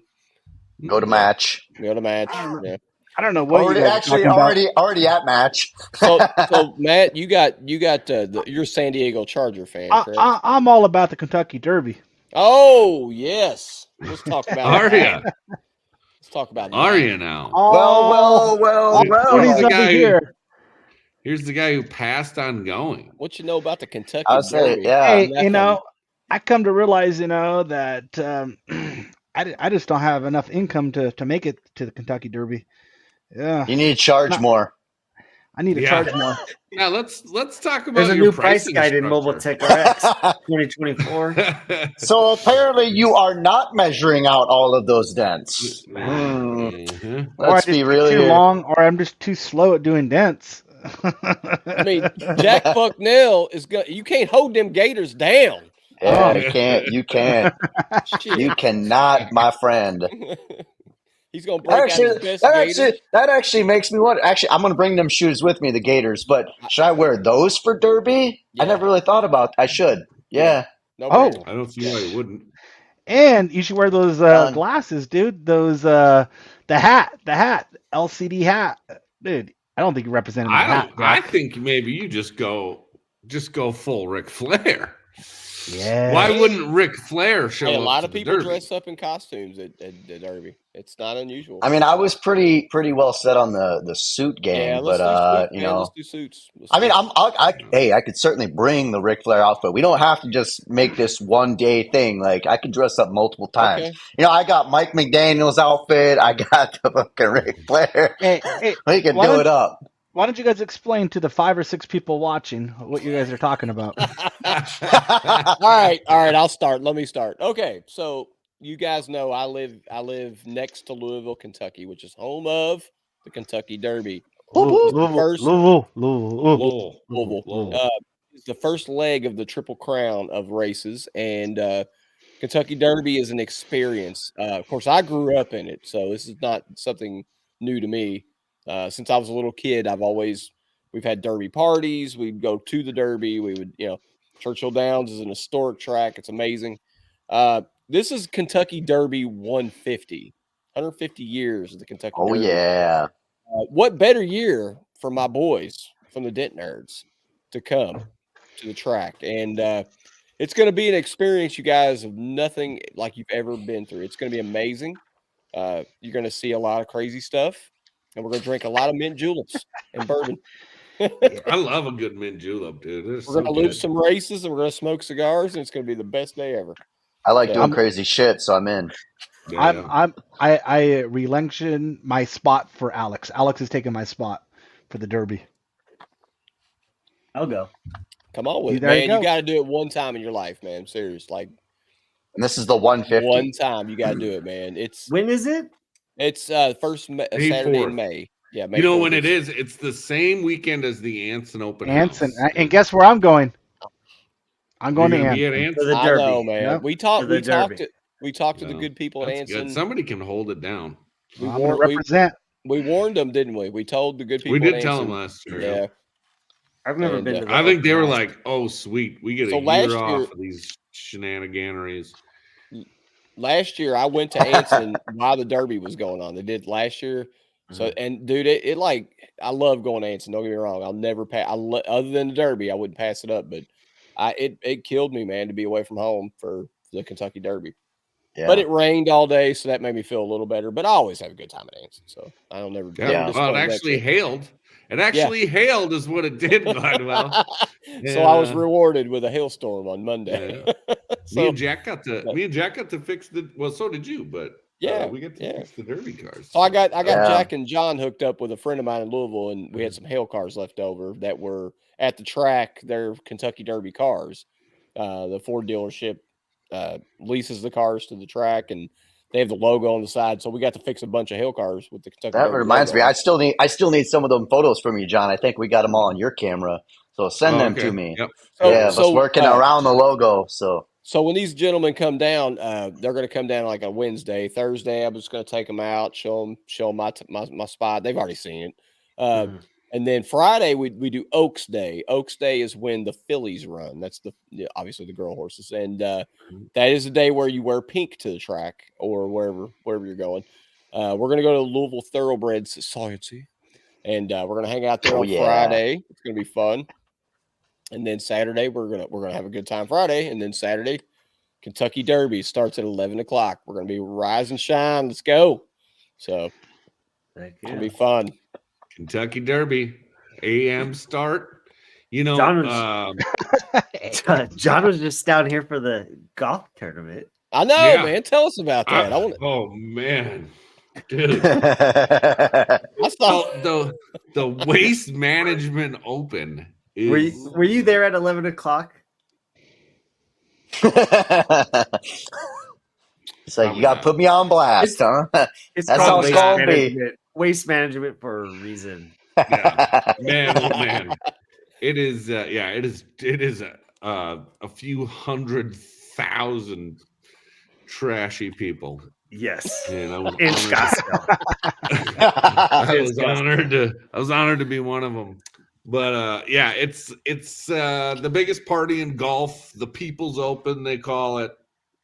So the 16th hole is the most famous. It's a par 3, and it is fully. They basically build a stadium around this hole, every year for this, and it's freaking wild. Like people are cheering if somebody gets a really good shot or Any like holes in one?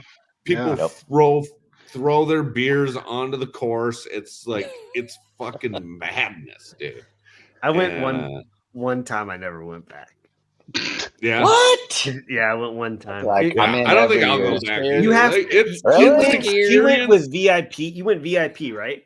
You have to go that way because he's Jon Videen. Of course, you went VIP. No, My man. Yeah, my buddy had. Actually, one day we were pass. GA. One day we were GA. The other day we were VIP, and it was. Didn't it get shut down? Like, yeah, we skipped that day. So Friday we went GA. Yeah, we went hard, and then the next day we decided to take the day off. The weather wasn't the greatest. And, under the weather. Yeah, we were also under the weather. Anyway, I know, dude. I walked. So that day I walked 0.1 mile, like 2 blocks. I walked to this bar and grill, ate a sandwich, had one cocktail, and then I was like, I gotta go back. I gotta go take a nap. I ordered an Uber, and it's because the Open was going, and that Saturday they like had some deal where they let too many people in, and they had to shut down the beer sales because shit was getting out of hand. And so Videen was not Uber there. Pricing was out of control. But to go 2 blocks back to my friggin' hotel, 0.1 mile, 75. it was $37 or something. Wow. And the condition I was in, I was like, yeah, I don't care. Right. Give me the ride. Yeah. Give me the ride. I can't. I'm not feeling up to walking. Yeah. So I just got a video late at night with John, and it was like they were on a bus. It was like, whoa, stop.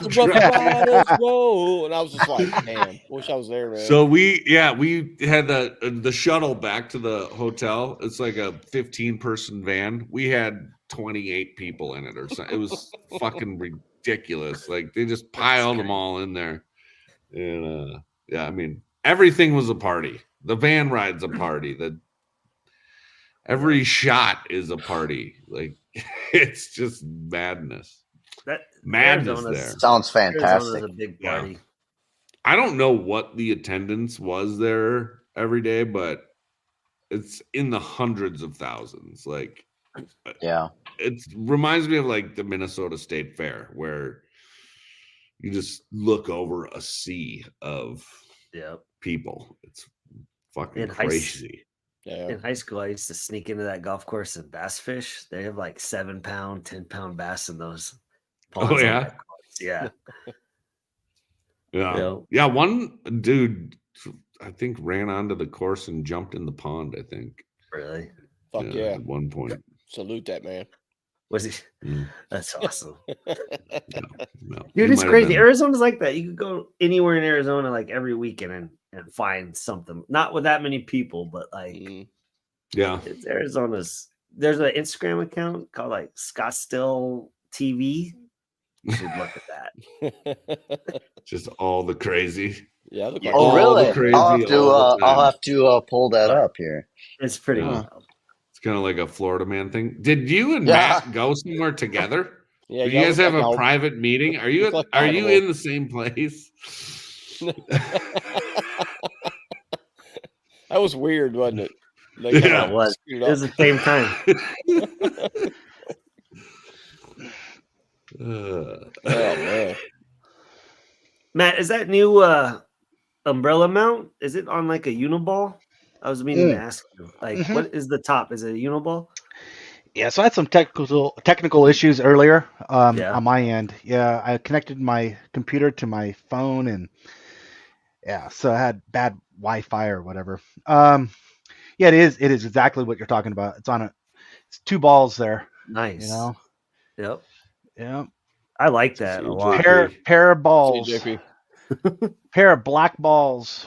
Bro, you got that thing looking sexy. 2 balls. Dang, Yeah, it looks really look good. at Smooth, that's a nice setup. pair of black balls. Yeah. And I can tell you, I'm gonna give you a shout out, Matt. I use my heat gun every day with my Get a Grip. Every day.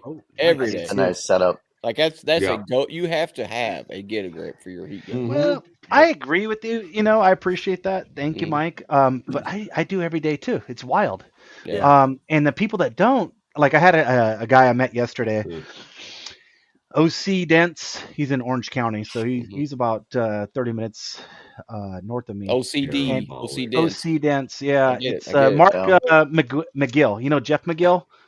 I don't know, maybe some of you guys know Jeff McGill, but this is his brother. Anyways, he came and met me. We met, and he bought some tools for me. He had my prior tools. He bought this. He's like, dude, I showed him this. He's like, he wasn't even coming to buy that. He bought one of those.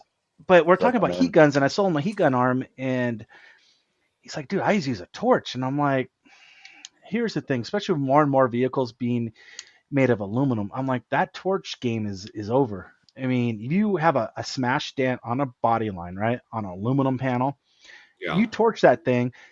First of all, for me, I'm a control freak, so I always use an infrared. With my heat gun, I use a propane flameless heat gun, right? The portable one. But if you use a plug-in heat gun, whatever, it's the same thing. But I lock that in, and I get that temperature in the sweet spot. So when you set it up, the panel takes time to warm up, maybe a minute, and then it'll still increase. So he's like, dude, how do you not burn the paint? So I went through the whole process with him, and I just take it for granted. But I think people know this, but I guess not. So basically, depending on the heat gun, in the environment, if you're indoors, obviously you have no wind. If you're outdoors, you're going to have some wind. So there's different variables every single time I use it, right? And it's not much, but I'll set the heat gun up, and I'll have it probably a good maybe 5 inches from the dent, right?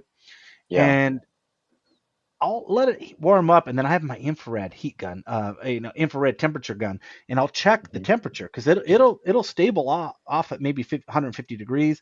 So why I like to keep my cars between 150 and 180, it just depends, but that's kind of a safe zone. So if it does get a little bit hotter and you're not paying attention. So anyways, I warm it up and I get it warm to that temperature, but then I don't just start pushing. I wait, right? Because the temperature will start creeping up a little bit. And then once it starts getting, the whole area starts getting warm, then I'll either turn it down or I'll take the heat and I'll pull it back a little bit with the strong arm. I'll pull it back a couple inches, and then I'll check it some more and just wait. And I'll check around the area because if you're outside, the wind will kind of have a breeze and it might move around. Once I get a stable temperature for maybe 20, 30 seconds, I'm okay. It's not moving any higher or lower. It's staying within 10 degrees. Then I'll take my tool and I can take my time. I'm not in a rush. I can take my tool. I can have a soft tip, whatever it is, and I'm slowly now just doing a couple check. Okay, now I know where I'm at. Now I'm going to make a nice solid push. Oh, that was a good push. Nice and a solid push. Get it maybe 60% of the dent up. Move the heat gun out of the way. Do some tapping. Let it cool. Don't want to start tapping right away. Let the panel cool off because the paint's soft. You start tapping, you can put little divots, especially if you're using like a sharp tip. Yep. Let it cool a little bit. At least get under 100 degrees, and then I'll start tapping. Knock some of that crown down. Then I'll put the heat back on it. Get a lot more of that bulk up, and that's basically it. And then I take the heat gun off. But to me, that's kind of something that I take for granted. I think it's common knowledge, but not necessarily. So I explained it to him. He's like, dude, that makes a lot of sense. I showed him. I gave him a little demo. Yeah. And so that's real important. Anybody using a heat gun at all. So the torch thing, there was somebody at one time that showed like the differences using a torch. And over time, dude, you're damaging the clear, because you're just bursting heat on a panel. And I think it might have been, I don't know who it was one time, but they showed an example. He's like, this is a panel that's been torched. And it doesn't happen right away, but you're weakening the clear coat in these stripes. And after like some time, you can see stripes in the panel. I forgot who talked about that. Oh, but really? I don't even care about that. It's fire. I don't even care if it leaves stripes or not, right? After a year. Let's just say that's not even my point. I'm not like over time, like later on, it'll show because up. the clear has been, weakened there, or it's done some damage to the clear. When you're doing it, you'll never see it. Like 6 months later. After like 6 months or a year, the sun degrades the clear, but that area has been more degraded than the rest of the panel. But for me, that's not even my point. My point is, there's no way I'm gonna have a panel that I'm really like today. I had a really sharp dent in an aluminum fender of a F-150. Oh, there's no goddamn way I'm doing that dent without heat. And then second, I'm not using a torch on that. There's no way. I got to pick up a torch, put it down. But you know what? I always say maybe I don't know everything because what's his name out of Florida? He does a lot of his repairs to the torch, and I'm like Bryce Kelly. Bryce Kelly so does a lot. I'm like, what do I know? Maybe I'm just not as good. And he uses map gas too. I use that as well. Either way, well, he's mobile too. He's all mobile. I'm mobile. Oh yeah, right. And so I get it. I don't know. So to me, I also like because I've done a lot of videos in the past where I'll show like I'll have heated up really hot with the torch. Yeah. Show the temperature, put the gun down, get my tool, put my tool on it, and show the temperature on an aluminum panel. Dude, aluminum dissipates heat so quick. Yeah. I'm like, there's no way you're. It's either you're a good technician, you basically don't need heat. Like that's what that's where I come down to. I'm like, he doesn't need heat. He's lying to himself. He doesn't know on an aluminum panel, sheet metal, iron, and all that. It does hold heat a lot longer, but still, dude, I'm like, why rush something? I like to really set up, take my time, make really good, careful pushes. Well, heat for me, heat gun, the heat actually, because I never was a torch guy. Nothing against it. I never got into it. But for me, it's a reassurance that paint's not going to crack. Whenever I tackle a nasty dent, I got heat on it. I don't fix every dent with heat. Obviously you would, right. But you get those really sharp aluminum, steel, whatever. But a lot of times, man, and especially like right now, it's today it was 70 degrees. It doesn't matter. I'm in a temperature controlled shop. I still put heat on it. Doesn't matter. So it just So I'm right there with you. I like a torch for glue pulling. Like if there's any humidity, it's it off. The humidity. That's you get a good rip. So you're right, Alex. I have a torch. That's the only use. Either warm up the tab, but always for the panel. Hit it with alcohol and just blast it with heat real quick, and you can see the moisture because moisture is the enemy when you're trying to get maximum adhesive to the glue in the panel. Moisture is going to be one of the biggest enemies. So you just flashing it really quick. You're looking for a good pull and you want the best pull. Taking the time to clean it and flashing it. Boom. Yeah. I know what. Hey, I got one thing I ran into. Here, hold on. I want one quick tech tip on this. If you're going to clean your panel with alcohol and use a torch, make sure you get all that alcohol dried off before you hit it with a torch. That's in 2010. Why do you say that, John? I might have had some Back to the Future moments. Great Scott! 88 Marty, 88 miles an hour. I watched the Hell guy do that on all of his rails in 2010. I don't know who the guy was. It was a long time ago. That I think will definitely degrade the clear. Sorry, Mike, I cut you off. No. One thing I want to tell you guys too. I know how to fix this. I'm actually just lateral tension, right? You throw some glue, got your lateral tension going. Well, I threw my heat gun on the dent, and I noticed that it was getting the glue soft. Have y'all run into that? Maybe it was too close to the damage. Maybe I didn't spread it far enough. But I've ran into that too a few times. So what happens? Does that make sense? God, I honestly don't think I've used lateral tension with a heat gun before. Really? Okay. Which is really odd now that I think about it. But anyways, Well, I'm the lateral tension is kind of a new thing for me, so I'm kind of. I have, but it's with the JVF, so like it's a little wider. Okay. You move it out. Yeah. Okay. Yeah. Well, obviously, I had the glue too close to the dent, when I was doing it, and it seemed to heat it, and it kind of softened it, and it kind of messed up my tension. So. Yeah. So I could see that. Was it like a stretch dent? Yeah. It was like just to give you a visual, it's a hatch with a nasty body line dent. Yeah. That's where I ran into that a few times, but I get it. You spread it out for more. That'll fix that problem. But okay. I don't know if you guys are using heat on. Yeah. The problem is you do want the lateral tension like close to the dent. Yeah, right. That's what I was thinking. Either that or like panel to panel. Yeah. Edge to edge. Yeah. But do you want to put heat on it too as precautionary? Yeah. Okay. I would think that's still going to help. Yeah. Yeah, Like yeah. as far as when you say it's softening the glue for the lateral tension, is it causing the lateral tension to release? Like, is it that hot, or the tabs are sliding? They're sliding? Yeah. Really? Okay. Yeah. And they're I've like never pop one. Well, Hot pop box. basically because you're got a lot of tension on it. Throw the heat gun on, heat's blasting the dent, and then all of a sudden I've noticed the lateral tension starting to move away from the tabs because they're getting soft, and then was it a smaller? not like we're not talking yeah. gigantic collision damage or nothing. No, I meant a smaller. Yeah. Where the glue was it a smaller surface where you put the glue? I was using those forgive me for not knowing the name of them. The Kiko, the blue. The LTT centipede tab. Oh, yeah. LTTs. Okay, yeah. So those are a smaller tab then. Yeah, those are smaller. So like, if it's bigger, I think if you use bigger feet, like the middle medic, I don't think it would happen. Okay, more, that's true. That's a lot. That's a lot of surface area. Yeah, that's true. I think that's because they're smaller feet. Yeah, that's weird. They don't have that photo. You're right, John.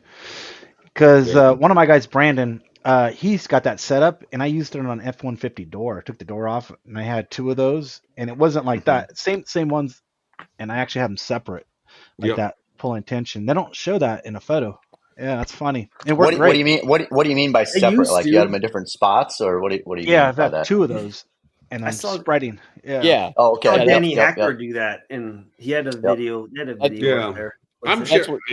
I'm sure we could find a video of it. Yeah, that's what Hudson taught me the same thing. I didn't realize that because I was thinking when I first got him, I thought you take that big bar and you put it on you spread it, right? Right. But, but you use the first time I did that, I fucking set them up backwards. I can see that. I've done it too, man. Like, man, your tension was going in. Oh yeah. Tension. We have a special guest, Mr. Senior Bucknell. Can we get a Bucknell? Hold on. I gotta take it off the headphones so he can hear you quick. All right, can you hear it? Can we get a senior Bucknell? Cheers, guys! Woo! Hey, cheers. Thanks for creating Jack. We love him. That's my boy. Good job on that one. Yeah, that's awesome. I'm gonna leave it alone. Yeah, leave it alone. Leave it alone, dog. Well, wish I know when John's went gonna from say lateral next. attention to a different kind of tension.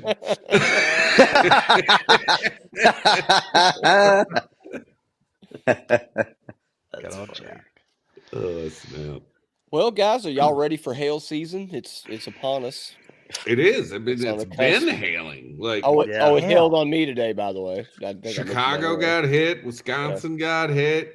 It's wild. Glidewell got hit. Didn't Kansas City get hit like yesterday or something? Or did it? I guess I didn't hear that. Yeah, that's right. Yeah. Maybe that was today or yesterday. Yep. It held here last week. Damn. My man. Any damage? It's like way East Valley. Yeah. So I mean, if it wasn't bad enough to where I'll see it, but I mean, maybe 1 or 2. But yeah, I did an estimate this week for State Farm, but I'm not going to get it. Like, no. State Farm out here is really hard, difficult out here, huh? Did you put pre and post scan on your estimate? Yeah, that was a joke from earlier.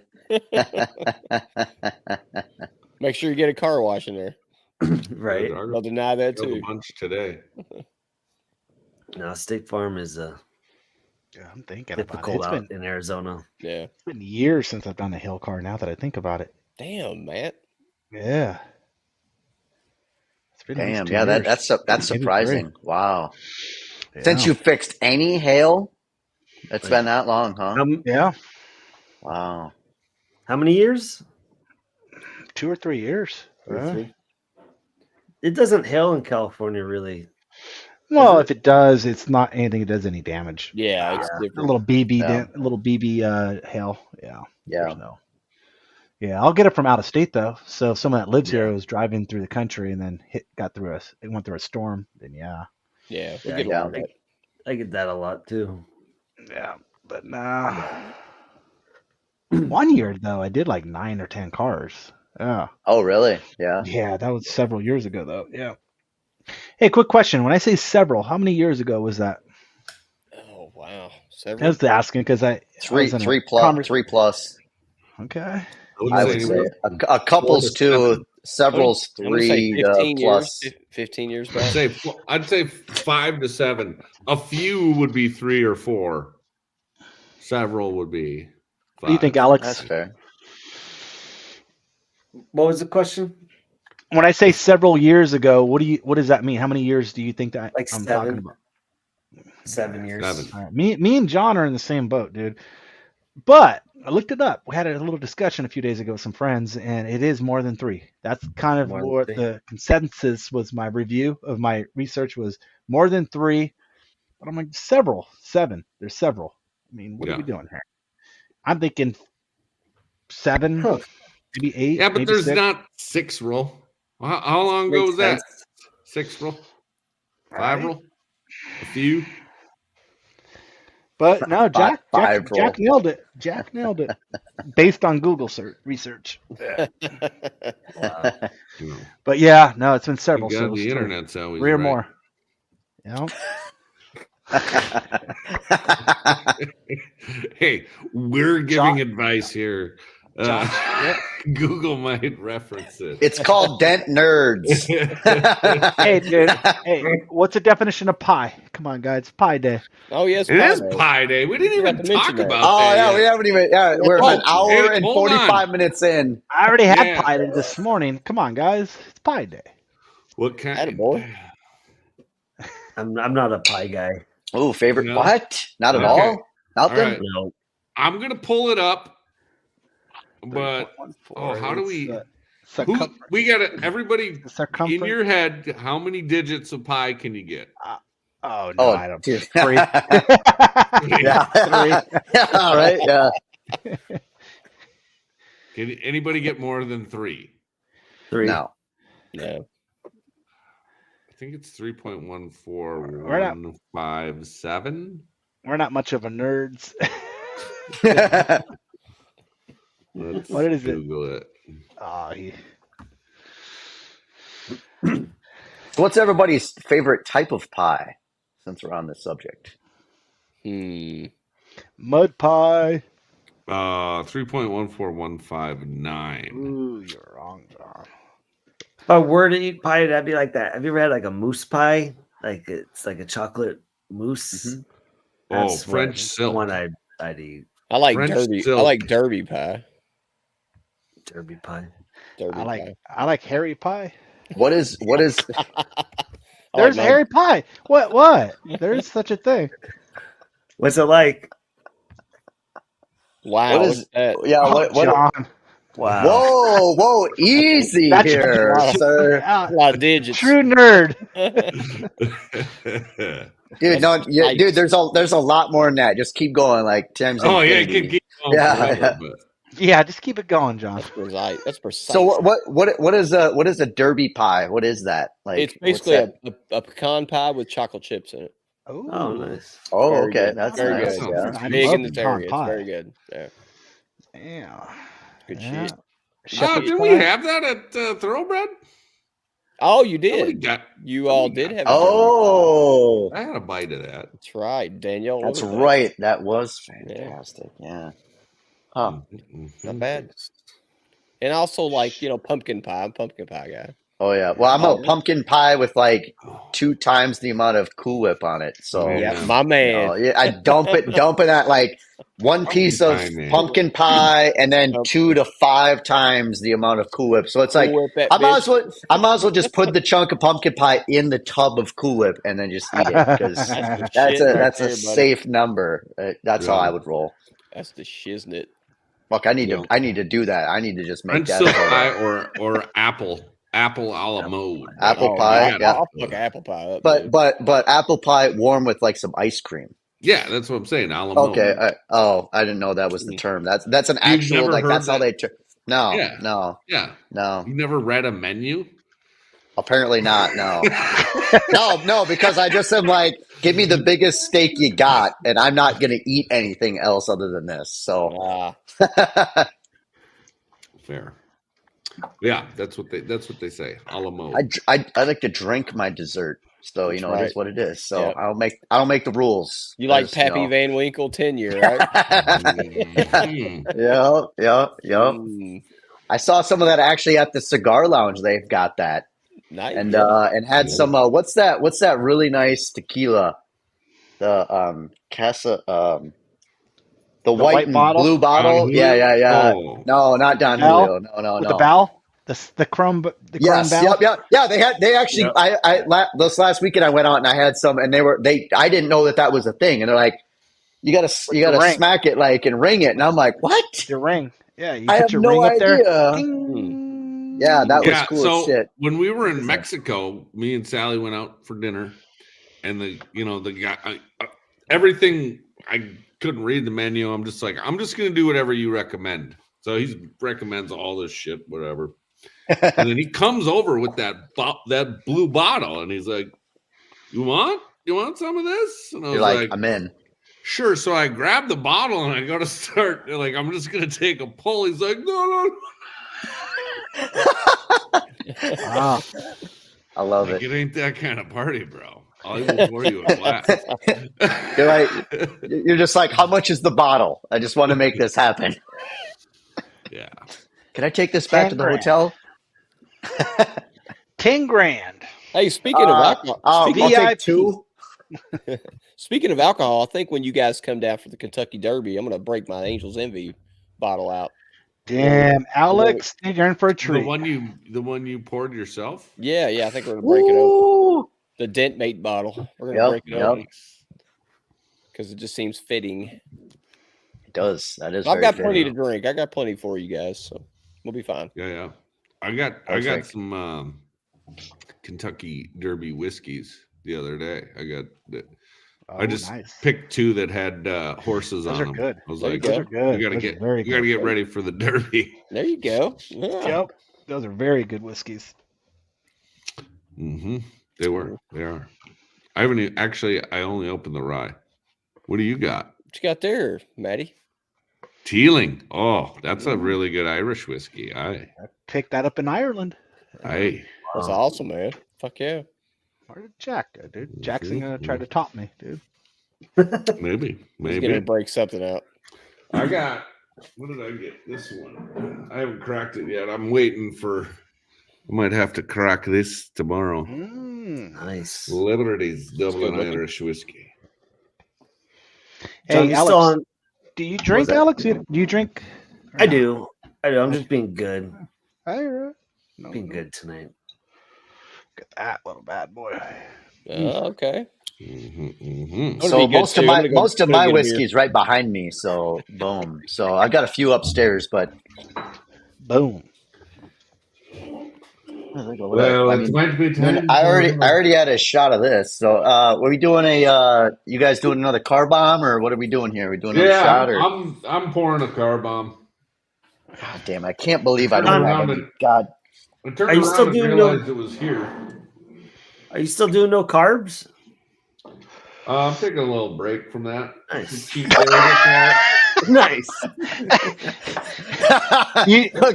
Calling him out on the podcast. You still doing carbs? Alex and John, don't hang along.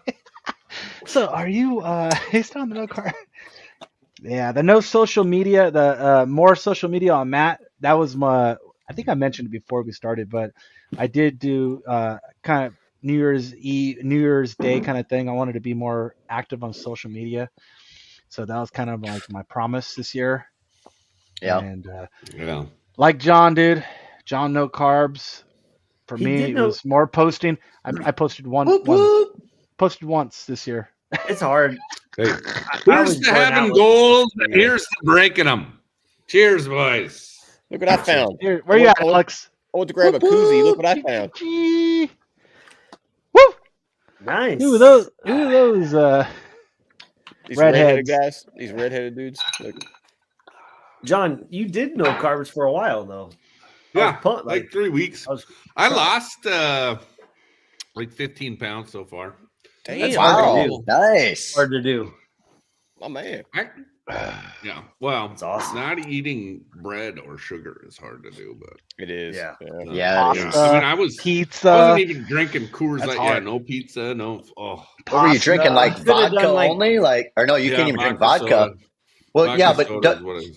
but doesn't vodka have potatoes? So then that's like a carb essential. Or, Actually, it's Like good a no- if you're dieting. It's actually Jack, a good alcohol. Are you drink. familiar with? yeah, Are you like, familiar with Vodka. Kendrick Lamar? yes. Yeah, bitch, don't kill my vibe. Yeah, okay. Yeah. I thought about that after I said it. I'm like, maybe this is an after show discussion. Are you I'm humble? doing my best. All right, vodka soda is the lowest carb, and or just whiskey on a rock. Yeah, that's what I do. I Moonshine. don't no mixers, just Moonshine. a little whiskey on the rock. Yeah. Yep. With some Dent Hey, guys. Price cubes. Just to, you guys saw my moonshine flask I brought to Mobile Tech Expo, right? Yeah. No, I Dude, couldn't it was see the it. It was size. small. It was the fucking size of It me. was Yeah, so I saw small, it. I couldn't even see it, find it. So It said wool on it, so of course I saw it. So Well, the only reason I bring it up is There that goes somebody lost 30 pounds. there was in 3 3 months. mason jars hey, in the that bourbon thing, diet. Wow. and it, dude, Bourbon a diet. day and a half it was gone.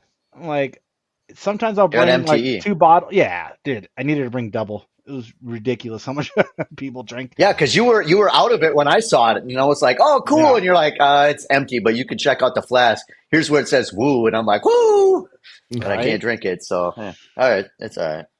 Yeah, a lot of moonshine got consumed Yeah. in 72 Was hours. it real moonshine? Absolutely. Yeah, Dude, yeah. When you go, That's a question that someone asked that hasn't had Matt's moonshine. Yeah. but It you is guys ever go to very Mexico real. ever? Yeah, sure. I have. I've Mexico? been. Oh, yeah. Did you ever try Buckanora? It's Mexican Buckanora. moonshine. I have not had that. It's super smooth, but it is like, I mean, 3 shots and you have a beer with that, you might fall. It's pretty toxic Buckanora. stuff. Buckanora. That you sounds go- like you something go- Jack Hudson. Bucknell should definitely get his hands on. Anywhere in Sonora. I'm in. Oh, Anywhere in Sonora. Jack, I don't know update what your Hudson- I don't Tinder know what profile Hudson- right now. Seeking only women named Nora. I don't know if Hudson wants his video released. I was kind of holding this video just close to the. You son of a Close to the bitch, chest. I'm in. Yeah, Hudson. Speaking of you getting back on the social media train, Hudson wants you to post the Smiley Dude, Cyrus video. I was doing it. I as don't a know what favor he's not to talking post about, it. but I definitely want to see it. I want to see this video too. Yeah, I was doing it just as a nice kindness not to post. There's a lot of times I post stuff and people are like, dude, I can't believe you posted that. So I'm trying to get better, dude. I'm trying to grow up, and obviously, Why would you want to grow up? Don't ever do that, Matt. trying Yeah, to, don't ever do that. Loser. What was I have a what lot was of videos Hudson of doing? Did he them. have I'm his posting feet them all up in the tonight. air like a baby, or what was he doing? Like Spider-Man. He was doing like a Spider-Man thing, Okay. right? Miley Cyrus. You could say that he's throwing webs. Yeah. Who was doing that? Hudson. Hudson Tansy. No, must to have be done honest with some you guys, I have no Hudson memory. shenanigans. So let me look at my photos. Some Hudson shenanigans at MTE. He was There's all a lot. wrecking ball. He was going wrecking ball on it. I do have a video of Hudson. I think he was kind of a germaphobe. So, I mean, that's one thing. I totally get it. My wife's a germaphobe, to an extent, right? But I gave him the flask, and he's like, dude, I don't want it, but I'll take some moonshine, but I don't want to drink out of the flask. I'm like, that's cool. He's like, just pour it in my cup. So I poured it in a cup for him, and then he drank it. So I don't know if that's what he's talking about, but yeah. Was I see the video? I guess. Yeah. I Well, got video. things tend to get a little fuzzy at MTE. Like, Yeah. But moonshine's so strong. They I'm do? like, dude, I don't care whose lips are on this shit, dude. I don't Oh, even know if I had any this year. I didn't. Yeah. I didn't have either. it. I'm I looking saw at you walking around Chris with White. it. No, not Chris White. I'm looking at. Shows up with a huge flask. None of the Dent Nerds get any. I'm of gonna it. tell you What who the drank, and you're not fuck? gonna be surprised, but I'm gonna tell you who drank the majority of the moonshine. So, Oh, Jack, boy. if you're upset about the moonshine being empty when you got to it, There's our boy Benny, dude. Benny was probably gonna- a good third of that flask. My believe man. Benny's a good dude. Yeah. Benny Yeah. Mark. Oh Jesus. Oh yeah. Yeah, I knew it was Benny. I was gonna guess that actually. Yeah, right? Nah, Benny's, Benny was Benny's responsible for a down. lot of that. Yeah, there was a time, Josh, that we were in Texas, and Benny, yeah, I saw something I'd never seen a human being do. There you go. There. Look how that plastic's not as big as it looks. My His God. hands are really small. Dude, I was gonna say, is there a baby shaker on that, or how's Yeah. that work? Nah, he just has small hands. That plastic's Yeah, really hand not model. that big. How He's old so is that hand modeled, Hudson joke?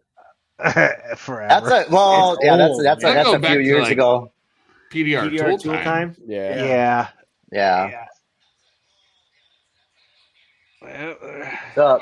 See the cup? He wouldn't drink out of the flask, Uh, and that's why he doesn't have a DBAP society shirt.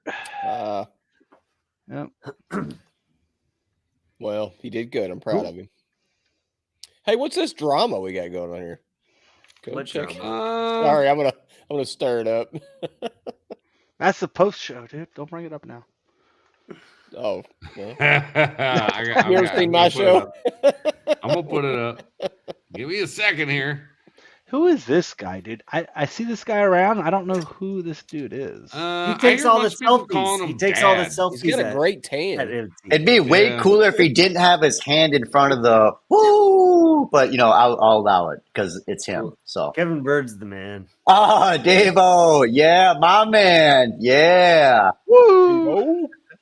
Actually, hey, hold that back up because I'm gonna send him a Snapchat of on the show. Day.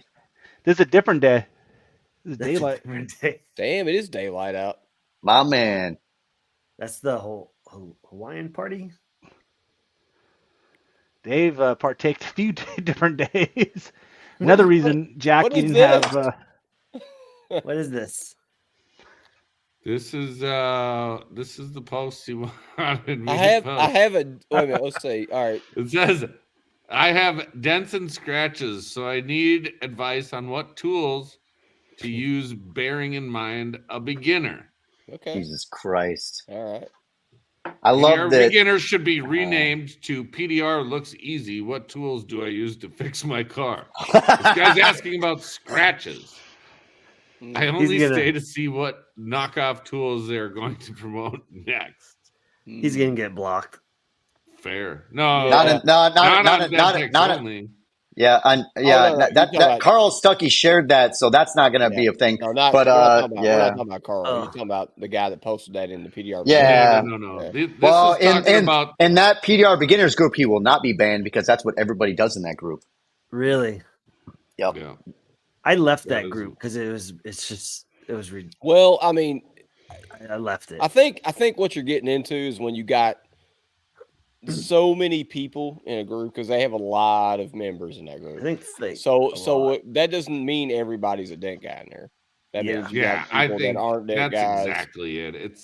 This is someone who is probably researched PDR a little bit, but they want to do this themselves. Yeah, DIY. that should be called PDR DIY. Yeah. Because DIY more PDR. than half of the people in there aren't dent guys. They just want to fix their own car. Yeah. Yeah. So it's kind of turned into that. I know it started. Yeah, it's like if you had an engineer that was like, "Oh, hey, this looks really easy."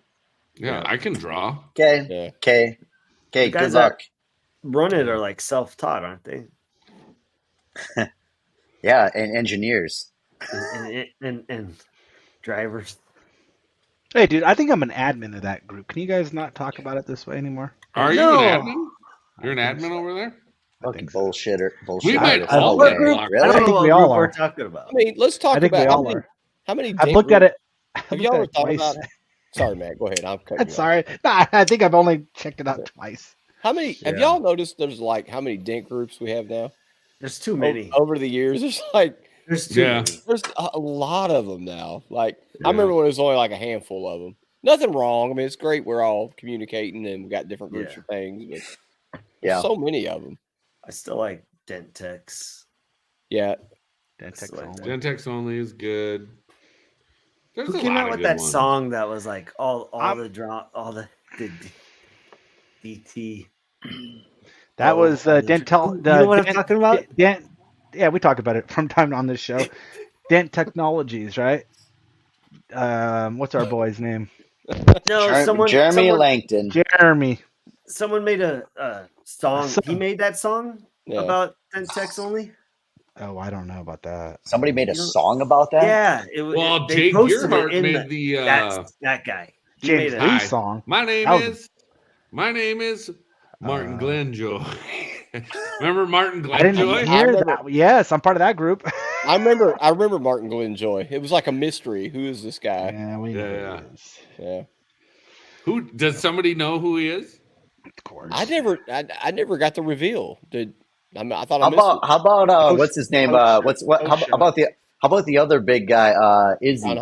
Oh, is he? You guys remember that? Is it? That's Jim Yeah. Mitchell. That's Jim Yeah. Mitchell's rival. You all know, dude. I got two voicemails from him where he watched one of my YouTube videos, bashed me, left a voicemail. I still have them on my phone. I kept them sons of Oh, bitches. we should play him. It's gotta be a dead guy. It's gotta Anyway, so he watched a video of mine, was arguing with me about it online, or argued with himself online, called me, left a voicemail, and then like 30 minutes later, he called me again to apologize. I'm like, bro, Jack, what you the- guys, am I muted? You met him, No. didn't you? Met him. I went to his house. what? Yes. You met the Izzy's Izzo? house? I met went to Izzo? his house. Izzy for Shizzy? Is he a dent guy? He's got mental issues. If you couldn't tell. Really? Yeah. I was real Roll- nice to him. You rolled And up at the so- crib? I did. How'd you Damn. go to his house? Me and one of my employees, we went there, and he Oh boy. he's challenged. He's got a challenging. He lives Give to him a hate break. Jim Mitchell. He lives Yeah. to hate Jim Mitchell. He's mental. Yeah. He I try to show him some techniques. He had a hood stand, like he built out of wood, and he had a hood, and I try to show him, dude, you got to put this in the shade. Try to put it under, like, in his garage. You can only help someone so much. Yeah. I gave him a few different tools. I actually donated like 3 tools to him. Oh, okay. But what it goes to show, though, back to my shortcomings, there's a lot of people that've been like that. PDR Peterson, if you post every fucking day, you don't have to be the best. You're gonna have to know shit about PDR, right? Yep. You just post every day and be relevant, and just whatever you want to post, people will follow you and they'll listen to you, right? You'll get some followers, for the most part, and you'll get a following. Even we all know who these people are, even though they can't fix the dent, really, right? Yep. Yeah. So that just shows, like, dude, in this world of social media, you just gotta post daily. Consistency. Don't And burn you can- out. Don't Yeah. burn out. Don't burn out. If it's one And a if you week, do it, just do one a And week. that's how we all know these people, because of that. It's not because they're the greatest, It's because they post constantly, Right. and they're engaging. That's all it is. But dude, I don't have it. I'm bad. do you I'm think I'm the wrong generation. I just don't Do have. y'all it in think me, that dude. might be a problem in our industry? Maybe there's some guys that are they're trying to be cool and getting to know everybody, but they can't really fix a dent, or they don't want to put the work in to be a dent guy. I mean, do you think there's a lot of guys like that? I don't think so. Long I term, don't think there's a no. lot, but I think Not long term. when you see them because Yeah. they're posting and commenting, and they're all over Oh. every fucking group. So you see them all the time, and it's I think Peterson. it's an annoyance a Yeah. lot of Peter at Peterson, times, but Peter Peterson, I talked to. He's got my tools. I've talked to him a few times. Nice guy from Seattle. He Yeah. posted a lot. He just needed someone to take him under his wing, right? He's almost kind of there on the fence. Now, he's a moron. I'll be honest with you.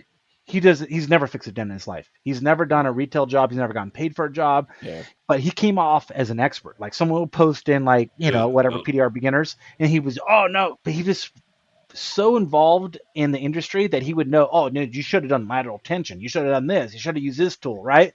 You should have started with a soft tip and then finished with a sharp tip. He has everything. He says everything right, but he's never fixed a dent. PDR Peterson he's not fixes dents every day. He just doesn't fix them to anything past 90% at best, right? Mhm. And he always has a 90's good generous. start, and then he would just fight. Everyone. I've talked to many people. They're like, "Oh, dude, we watch him as for a comedy show. We just go at lunch break and go, okay, Peterson posted something new today. All right, guys, at lunch we'll go in the break room and watch. Right? They love his entertainment because the guy would say the same thing. I'm out here in nature and all these different things. But the point is, he actually cared about doing a dent, but he just didn't understand how to finish a dent, right? But he would get paid. He was a cheap guy. The way he got work was by pricing. Yeah, he was a low guy, right? But he did dents. And sometimes one dent was better than the other, and it was very inconsistent. And any dent he ever finished, he said he was done, we could all make better, right? He was like at the 90% mark, right? Yeah, that's Izzy being generous. Yeah, But, Izzy doesn't know what he's doing. Izzy's never fixed a dent. He's never been paid for a dent. He drives a truck for work, like a big A class. He's got a Class A license. He drives big semi trucks, but he doesn't do dents, and he's got a lot of mental issues. But for the most part, no. Social media, dude, if you just post constantly, that's what my point was, dude. You don't have to be great at anything. No. You can just pretend. Well, that's true. No, that's true. Yeah. Anybody can have a phone can. Yeah. I mean, for example, this guy, what's this guy's name? Mike Toledo. You heard of him? Same thing, dude. This guy doesn't never fix a dent. Yeah. Just post every day. The guy with the line board that does the lines. Yeah. He does some like witchcraft and shit, and then all of a sudden dent's fixed. I don't know, whatever. Yeah. Perfect example. Yeah. It's all camera tricks for well, that guy. I mean, I don't know, man.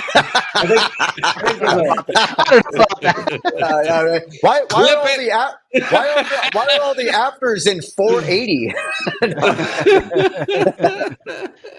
Well, I think there's a lot of dent guys that like maybe work with someone that never knew how to like finish a dent properly, or just have an inner circle but aren't online, so they just don't know. There's a lot of dent guys that are lacking information. So like more dent guys that go viral, you don't know what you don't know. Yeah, well, exactly. And I think a lot of guys are self-taught, like more and more. Yeah. And like they say, real quick, we all about a lot of guys. Jack, well, no, you spend the last 90% on the last 10% of the dent, right? And so a lot of these guys, they hit, and they plateau at 90%. And because they're scared or just don't have the experience, or there's somebody to teach them get the next 10% of the dent, or the guy they work for. They is don't like, understand.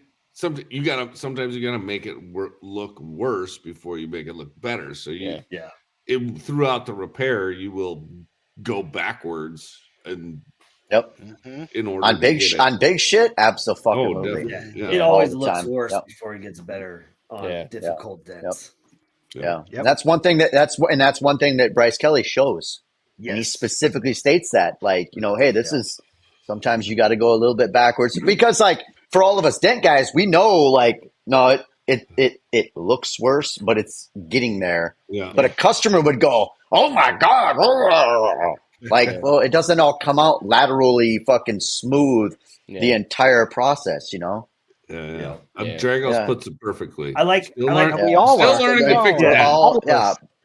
But having that mindset of I'm still learning is the best mindset. Not I don't need to learn anything. We didn't have that. Right. I talked to him for hours in person. When you think you know everything, you're losing. You're lost. I was telling from an experienced tech. I was like, no, Izzy, you want to start with the soft tip right here on this? And he's like, no, this is what you want to do. And he wasn't listening. I'm like, oh my God. Yeah. And it's hard to keep trying to help someone that doesn't listen. Yeah. It's hard to do that. Not open-minded. I'm like, dude, you got someone trying to hear. I'm here to help you. And he's just arguing with me. I'm like, all right. Good for you. That's good. That's cool that you did that. At least try to help. Well, he's 30 minutes away from me. So I was like, you know what? Let me meet this guy. See if I can help him out. I mean, it's a lot. Like I said, that 10%. That's what makes or breaks. If you're the difference. That guy, be the elite. Well, especially when it's retail. Yeah. We're talking, and this is retail. Like you can get it to that level at wholesale all day long. 90% wholesale. Good to go all day. Man. Golden. Go for it. But most guys are like retail 80% wholesale. Exactly. Yeah. But you get into that retail market and you've got that customer that knows exactly where that dent was and exactly where to look and exactly where to stand. Come out, You've got to finish it. Look from every angle. And Those are the customers that will see your videos you post and they're like, this is the guy I want to fix my dent. You don't have to do it 99% every time, but you got to be able to do it if you have to. Yeah. Correct. Yep.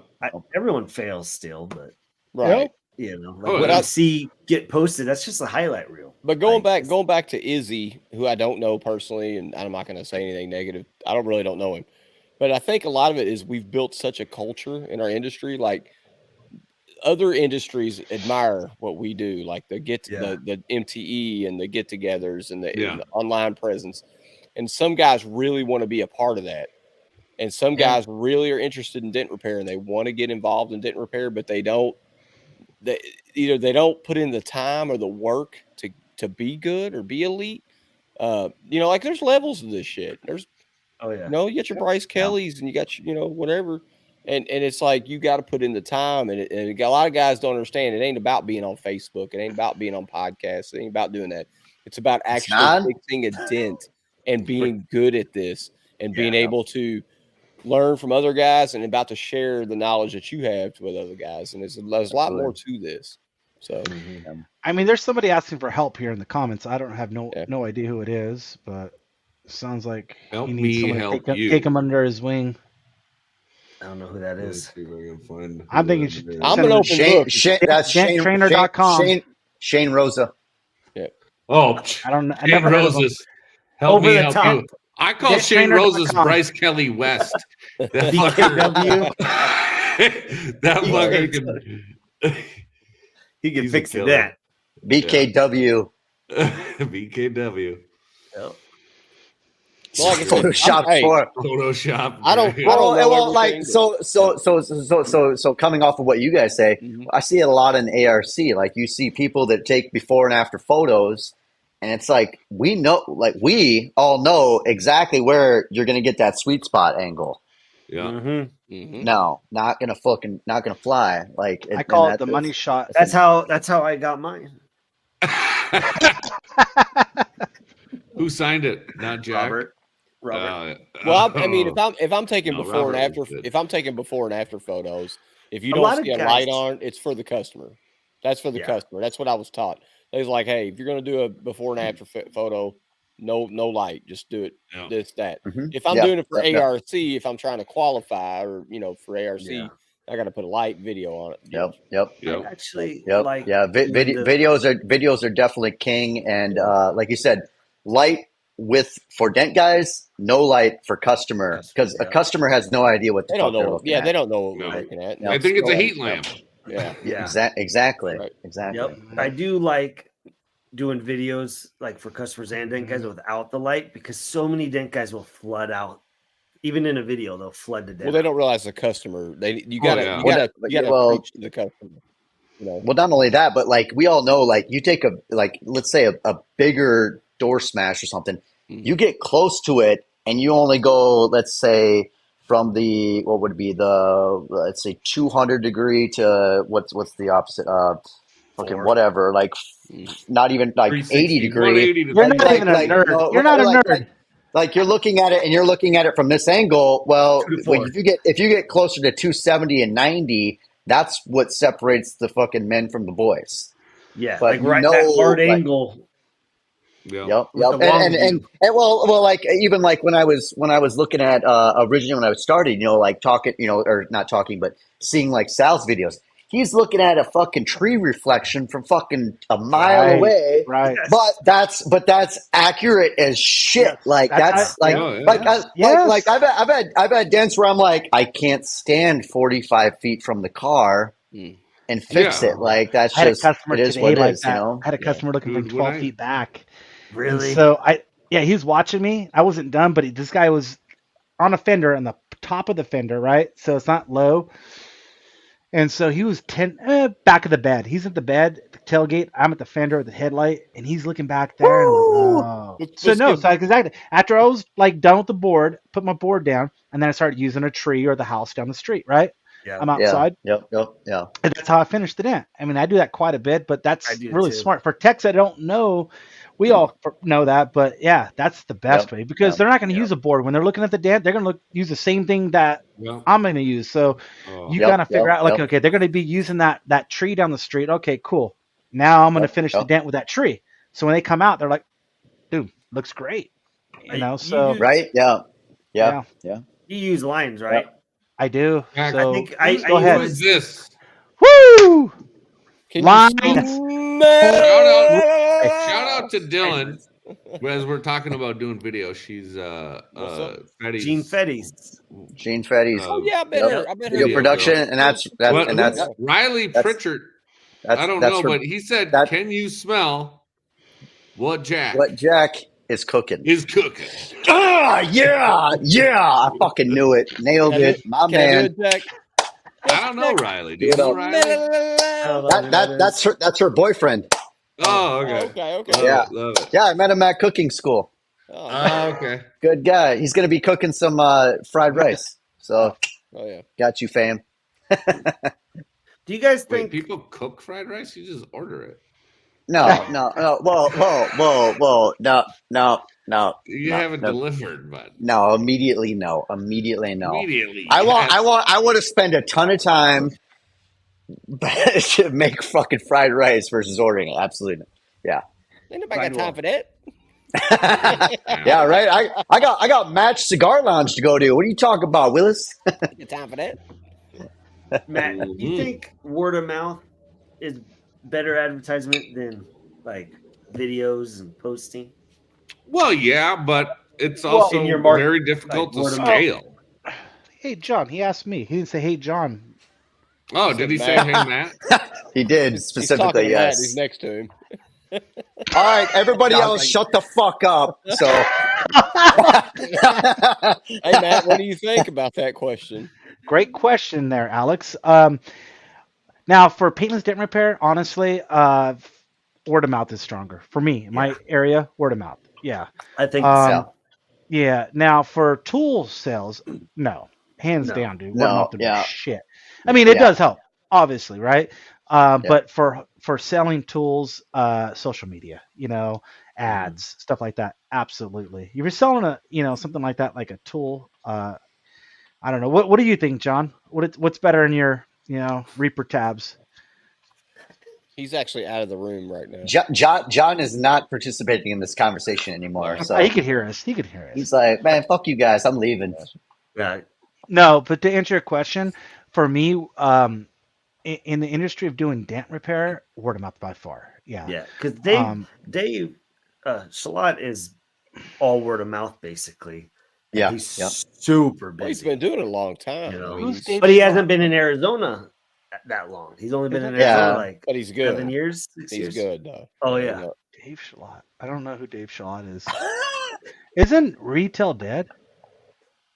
Wholesale's dead. Wholesale. Yeah, wholesale's dead. Wholesale's dead. Yeah. Retail is not dead, man.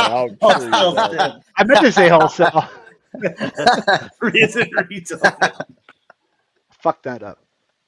Cut that out, guys. Cut that out. Loser. If retail is dead, I'm living in the Walking Dead apocalypse. That's all I got to say. I can hear John laughing in the background, and he's not even on the screen. It makes it even fucking more funny. I'll answer that, Alex. So, word of mouth is it's obviously an old school method. Yeah. So, and you're talking about a local area like a town or counties around where you live. But I mean, let's be your honest, market. Man. Yeah, your market. But let's be honest, man. Google is fucking amazing. We have to adapt. We have to adapt to these things, man. This is the new. This is everything now. And welcome back. Internet. So I mean, I can't say that one's better than the other, but I know right now, as far as retail business, Google is what's driving all the work here. I think in 5 years it is gonna be like. It's not going to be as much word of mouth. It's going to be like who worked the hardest. But word of mouth, everything helps. It'll always be there. But the nice thing about word of mouth is you've got typically a pre-sold customer. Yeah. A customer that is just like, Yep, you're my guy. Like I heard about you from, so and so. You're the dude. So Like that's it. That's it. So Like, whatever. to defend word of mouth, I've preached this, and Jack and John has came to Match Cigar Bar. I've talked about this place all the time on my podcast. Never been there. It's just a cigar bar. Not everybody's into cigars. Not everybody's I into only went bourbon. once, honey. But you know how much work I've gotten out of there. Like Really? people are talking, like, man, Mike's he fixed my dent. Blah, blah, blah. It does work, man. Word of mouth is powerful. That's what we had decades ago or whatever. But now we got. I mean, I feel like Google is just the king of driving work. Yeah. So for my dent business, YouTube ads was the best thing I ever did. I did like pre-roll YouTube ads, and they were like a penny a view. I would show up to my appointments, and they'd be like, "You're the guy on the video." Like, bingo. And that crushed for me. I mean, and I mean, then I've been busy enough. I haven't run an ad in I don't know how long. And to your question, while I was in the back of the garage, Glidewell, I was emptying the beer I had, but I could hear you. I ran ads one time. It bumped the traffic to my website. Which ads? They were Facebook ads for Dent Reaper. Okay. It's the only time I've ever run an ad. Tools. And it didn't do jack diddly. And I think Facebook's pretty word of mouth and or when a tech other than me posts something, that's when that's kind of like digital word of mouth to me. Where like, say if Jack or Mike or Alex or you posted a video using one of my tools and saying I like this tool, that word of mouth. Digital word of mouth is as good as gold to me. So what happened to Glidey? Just disappeared. Just dumped out. Dumping his beer. So it depends. I mean, obviously, it just depends on what you're trying to sell. So for paintless dent repair, I don't know. I mean, Mike Toledo, I talked to him, quite a bit, and obviously he pushes it a lot for social YouTube videos is mostly obviously Instagram and Facebook, but he posts a lot of videos. Maybe that's why my retail's slow. I have no work. Yeah, really? But no, retail's dead. Retail's dead. Retail's dead, dude. No, maybe so maybe ask somebody like Mike. Mike will give you a different answer. For me, like good referrals, word of mouth. They're the best referrals. Hands down. Those are the best.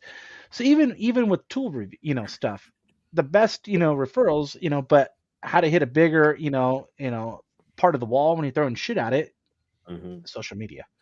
Oh, definitely. Now, all of them going to be the greatest, people contacting you? No. But word of mouth is honestly the best. We all know that for anything. We're looking for any kind of service at our home. It's the old school. Oh, definitely. Yeah. I mean, it's always going to be old, but it's still. What are you thinking, Alex? I mean, Google reviews are pretty killer. Like Google SEO work, that's pretty good. For me, like I was born in Arizona, right? Google Maps page on point, you're missing out. Yeah. Like I've heard Dave talk about me to certain people, and he'd always say, "Well, Alex knows everyone. He's been here. Like I was born here. Like my dad owned a body shop. I knew dealers that I work for now before I even was a dent guy in high school. I'd go drop a car off to him. That helped a lot. Like, oh, that's Tracy's son. So word of mouth to me has always been, I mean, I think should have been posted a long time ago. It depends on where you live too, or if you're starting a business, how long exactly? Yeah, how long you've been doing it. I mean, because I can grinding. It's easy for me to walk into a cigar bar because I live here. I've lived here my whole life. You know what I mean? Like I know everybody in town. So like it's like Cheers. Yeah, everybody Everyone knows your name. It is like Cheers. If you walk into match with Glidewell, Oh, dude, you are yeah. instantly VIP. They're like, oh, Yeah. you're That's Excuse Glidewell's me, friend? let me move out of my chair so you and your crew can sit down. Yeah. Excuse me, Mr. Glidewell's Like, friend. oh What yeah, would you like excuse to me, drink? I gotta cinch up my non-tie that I'm wearing. I mean, and be like, literally, hello there. I went to the liquor store on the way here for our podcast, and they were like, "Hey, are you the dent doctor?" You know, that's just what they always say. Yeah. I'm like, "Yeah, that's me." They're like, "Oh, cool, man." You know, I'm like, "Yeah, nice." But anyways, what I'm saying is, like, when you've lived in a place your whole life and you've established your relationships, that's easy. Word of mouth, that's the king. I mean, that's. Yep. But when you're like new to a new area, say you moved or you're a new PDR guy or whatever, yeah, you gotta use technology. I mean, you're gonna have to use Googles and you're gonna have to use Yelps and whatever. And I think you know, it is Or the video. become friends with the Video local with guy. your face. Yeah. I mean, if I can put my stupid face on video, Yep. anybody can do it. And I'm telling you, when I did that on helps. YouTube, it went from like, I don't Here know if this to there. retail thing is going to work out to like, Jesus, what am I Yeah, gonna, video. how am I going to keep up? Fast. Well, with your face on video advertising on YouTube, like you said, it's 1 cent per view, and you get a bajillion views. I know, I've done it as well. And that was whatever. That was 4 That's years if you ago, pay. 4 or 5 years ago. If And you- I if haven't you do it- I haven't even run an ad since because If you do- like we're all talking, word of mouth Izzy. carries you through. PDR Peterson. Just post every day for free. Every day for free. Well, so Mike does. Mike doesn't pay for ads. He told me last week, he's like, Matt, that video I did, you see it? I go, yeah, I saw it. He's like, guess how many? And I guessed. How many views I got? Dude, it was 12 million views, right? I mean, that's around the world. Lot, dude. But that's not his local area, right? But that just shows you, though, not all of them do that, just for whatever rhyme or reason, they hit big. Point being, though, if you just post almost every day, if you can, Mike's always like, dude, try to post something 3 times a day. Yeah. Right? I'm trying to post. Yep. I'm trying to post one thing. Dude, 3 times I a know day. that. Yeah, But I know that. You don't even have to pay for it if you just consistently do it. But that's a job in itself, right? It's a lot of work. Well, I Filming actually it, I pay editing somebody. it, Oh, posting editing. it. Editing is work. Dude, did any of you guys do his PDR 30 challenge? That's what it was. It was once a day. Yep. And I didn't do it. it was one before and after, one action shot, one live video. Yeah. And then like on top of a couple other multiple things, but I noticed a big uptick. Yep. I don't know. I've got the yep, I did. And I treated it like 75 hard. So like every day you either do it, and if you do, like, so I did it a few times and I skip 1 or 2, and then I was like, you know what, fuck it. I'm going hard in. Do it live. If I don't do everything every single day, I have to start over. So I did like 45 to 50 days, whatever, essentially, whatever. And I noticed a big uptick in business. Wow. I don't know why my dumb ass doesn't just keep doing that, which I need to. I've got the list on my desk. Like, this is what needs to be done. It is. It's a lot of work. It's a semi full-time job. Right. Like Mike really enjoys doing that, though. Yes. Yeah, he does. That's what makes it easy. Like he really enjoys, Somehow, I pay somebody. And that's what's weird for me. Like, I also enjoy doing it. So, like, why am I not continuously doing that? You get busy. You get busy doing other shit. When you edit a video for an hour, you're like, well, you forget. You forget, like, whatever. I mean, and you forget. If anything, you need to put a timer. But at some point, you get so busy that you're like, don't need it. I don't. For me, anyway, I'm like, I kind of want my pipeline a little less full. Yeah. Can we just fucking calm down for a minute? Can I breathe? Can I do something? And so posting, I haven't posted for Grey Duck in I don't know how long. I think. Yeah. I mean, I got too busy. I'll be honest with you guys. I got too busy. I mean, this past couple years have been hell crazy here, and I pay somebody to do it now, and it's not. I mean, and even the posts that these guys are doing are good, but they're not like. They're not me. They're not what I would post, but they're good. They're good enough for my customers, and that's fine. Mm-hmm. But You know, like, Who's this? If you like doing that kind of stuff, that's Vinny. yeah. I mean, but if you like doing that kind of stuff, that's cool. I'll let it slide then. But I personally I used to like it, but I don't anymore. You know, like I'll be honest with you, I don't like doing posts anymore. I'll be honest with you. I get streaky. Like I enjoy it when I don't know when it's fun, but I always burn when it's out. a job, then I'm like, if I don't want to do it, I'm just not going to do it. And Hey, when the work gets hard, John's out. Hey, if it's a job, I'm count me out. Fuck it. Yeah. It's a hard. You're not wrong, dude. You're not wrong. Like I don't care if it's hard, but if I can't have fun with it, so then make fun. So then make funner videos. Like, hey, what's going on? We're making a tater tot hot dish over here at fucking Grey Duck, and we're doing a fucking dent. What's going on? Yeah. Woo! Like selfie video. I mean, No, back to your point, Jack. Though, pulling straight off the bottle. Huh? Back to your point, Jack. Bitch.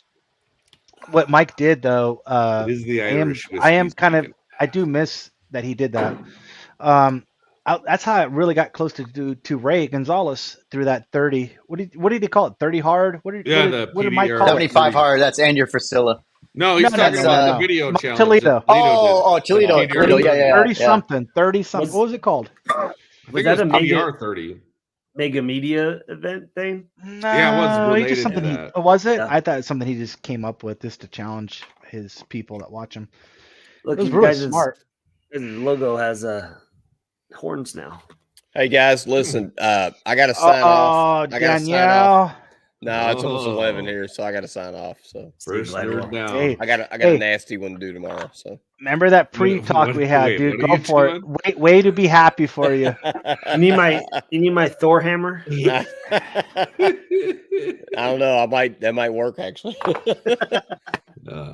I mean, I'm not. I'm guessing whatever you have to fix, it's probably so easy a baby could do it. You'll be right. I'll send you a picture. So I went to get the PDR 30 challenge. Perfect. Hey Jack. Hey guys. Hey, y'all have a great fucking St. Patty's Day. I gotta go, man. You guys keep it going. See you, buddy. Love y'all. You have fun. You have fun down at Match. No, they're closed right now. They're closed. What? Yeah, they had to close. Oh yeah, down. they're remodeling. They're remodeling. Oh, okay. Yeah. I think it'd be done by Derby. All right. Yeah. Oh yeah. Oh yeah. I'll be done here in like a couple weeks. Fucking. Yeah. Did they have a golden robe that you walk in and just put a robe on you? They probably should. They would. They will. They will. They will. Yeah, they will. Think they won't? All right, boys. Hey, keep it nerdy, motherfuckers. Keep it nerdy. We'll miss you later. Alex, take my place, buddy. I will. All right. Whoop, whoop. I'll fail though. Finally, won't be as good. Finally, we shed the dead weight. All right, Dent Nerds officially starts now. Not true. 2 hours and 36 minutes in. No. Just warming up. All right, so I went up and grabbed the PDR 30 challenge, the actual list of shit that you're supposed to do, just so everybody can be on the same page. So it's post 2 photos on Instagram per day, 1 before and after, and 1 accent shot. Use the hashtag PDR30 in both. So that's okay. I think that's a reasonable thing. Post 2 well, back in the day, used to be called Google My Business, but post 2 photos to Google My Business. Post 1 photo, upload a description with geotagging the photo of your business. Oh, so much work. This is why I didn't do it. It's a lot. And then post 1 photo about you and your service. So and then one live video. So I remember like I was having I'd have a friend come over on Sunday nights and we do cookouts and shit. And I'd be like, I got to go out in the shop and do a live video. Like, and he was like, yeah, dude, do you? He's like, it must be a 2-minute live video or more promoting your business on Facebook or Instagram. And don't forget about how do they contact you? DM, messenger, text, call, etc., whatever. And then you can take that same video and put it on YouTube for free. So you're double posted. So I wrote that in myself. But post a different positive comment about another PDR profile it must be a different company every day for 30 days. So 30 PDR companies, which actually isn't that hard, but company? you got to post something positive, like, "Hey, great job, great repair, looks great." You know, like shit that we're doing anyways. But it's just you got to do a different company. Like you can't just keep doing the same one, and then post at least a story on Instagram or Facebook page or both, anything related to PDR. So like these are all very like easy goals, like very doable. And kind of like Vinny said earlier, like excuses are like assholes. Everybody's got one. So like that's a very realistic thing. Like I could see the live video being a little bit of a problem depending on where you are, but it's 2 minutes. You could do that in the drive to your next job. Like, hey man, we just got done doing this, whatever. Now we're headed over to X body shop or over to whatever. It doesn't matter. You don't have to name drop or whatever, but like it's just those little things will do substantially big things for your business. And consistency. Yeah, I mean, that's the key. Anyways, what do you think, really, John? really What do you think, John? Crazy. I'm not gonna. Crazy thing is like the algorithm Too much work. Changes. That stuff always changes. It's crazy.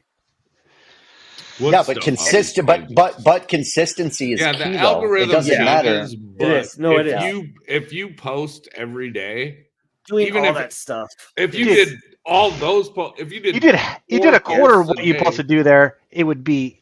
Yeah. Dude, you can did kill one post every Absolutely. day. Yeah, I'm struggling to do. It just grows and fucking alternate, dude. Literally, set your phone up and take a picture of you fixing a dent. Yeah, and do 45 of those from different angles, and then just post them throughout the next 2 months. Yeah, nobody's paying that much attention.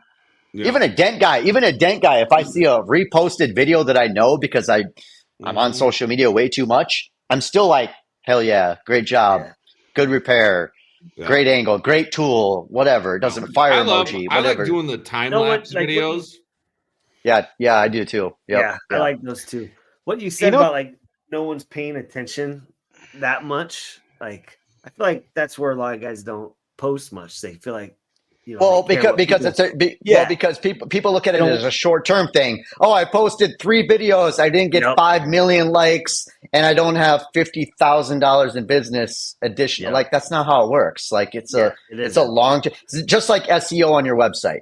Yep. SEO on your website is a perfect example of that. That's a Drogo. Socials are chaotic. Yep. I posted stuff from years ago. Really exactly. And he got wild on it like years ago, like when he started like doing all of his shit. And I was, dude. Fun with it. And now, that's what I'm saying. Like exactly. And he's having a lot of fun with it. Your personality, people like that. Yeah, you're gonna. You're gonna attract the people that you actually want because they're like real. If they already like your vibe. If they like your vibe, they're going to be attracted to you. They're going to want to do business with you, and that's the customer you want already because they already like you. Bingo. When you show up, like I said with my video, I'd show up and they're like, "Oh shit, you're the guy in the video." Right? Like, "Oh, you're the dude." Yeah, exactly. I think that's the difference with like a overnight viral video, and then you get some traction, and it's overnight. You get 7,000, 5,000 followers overnight. They're not real like. They're not an audience for you, It's just like almost clickbait. Yeah. Hey, Michael, hold on. What do you mean you were making? Michael, that's a Drogo. Yeah. You mean you were making $5,000 a month from Instagram on Reels? Yeah. I haven't monetized any of my. Now you can make $5,000 or more, and doing those time lapse videos. Get a Grip has a phone holder. So you could attach this one. I have 2 versions. I showed you earlier. I had a video I showed you guys. That was suction cup. This here, to your Milwaukee toolbox handle, your DeWalt toolbox handle, right? That's how I do it. I do all these videos. I don't post them, but I take the videos. They're on this phone right here. Wait. The videos and photos on this phone. Haven't posted them. But if you're not like me and you do post them, this is a great tool. Right here, $65, and look, this one here is a little bit different too. It's got a clamp on it, not a suction cup. I like that. Yeah, clamp. and it's fully adjustable. So yeah, if you guys want to get in the Instagram, Facebook, and YouTube videos, boom, boom, boom, boom. So $65, getagripnow.com. Post all your long, you want to do a long time lapse video. You want to post it, boom, there you go. You can get some good angles of like the light while you fix a dent with that thing too. I bet you can set it up like it's just you clamp it to anything. I didn't know you made a clamping version of that same mount because I got the suction cup version. So you guys, boom, but suction cup, clamp. Look at that. Can you switch it, or can you switch to suction cup and clamp? I don't sell it that way because it is a little bit complicated. Yeah, I kind of sell it, one off. But yeah, I would say get one of each. I would probably get one of each. Yep. Yeah. And then I also have a couple other versions that are just not on my website yet, but I have one that's just really small and compact like this. I didn't realize you had a clamp and a suction cup. That's awesome. Yeah, me neither. I use your double-sided clamp for my heat gun, and I just put it on one of my stands, and that's how I use my heat gun. Perfect. I also have the arm, but I don't think I even have the arm on there. Oh, there it is. I do have the arm on there. Scroll down a little bit more, John. Further down. There you go. Yep. Nice. I like it. Son of a bitch. I don't see the one with the suction cup though. The magnetic phone holder with the suction cup. See, I might not have it on there. So anyone watching, looking for a suction cup, I got to post it on there. Yeah. Yeah, I'm trying to order it right now. I mean, what are we doing? I'm literally on the website as well. Correct. Yeah. I'm not. Loser. I know. I didn't so I have like 5 different SKUs I need to put on there. I'm not good at this, guys. I'm terrible. I do a lot of different things, so they're all excuses. We all have an ass. And, your heat gun attachment for the propane tank. Yep. What tips do you have for that? Because sometimes it doesn't work for me as well. What tips? Tips, like tech tips. Do you have the? Oh, for the actual heat gun. The actual heat gun itself. What doesn't work on you have Apple Pay. Thank God. I'm in. Nice. My man. Hey, if I order 2 with the clamp, will you send me 1 suction cup and 1 clamp? Sure. And if I don't remember that, dude, I'll blame it on the whiskey. That's fair. I'll probably get 2 clamps. It'll be fine. Just send one to me, John. Perfect. Give me more of it says all 1 are in my cart. It already knows what you want. They're like, just hit the order button. I tried to order 2. It apparently thinks he only has 1 in stock. Oh, so you're looking for the magnetic grip, John? Yeah. I'm sold out of those, dude.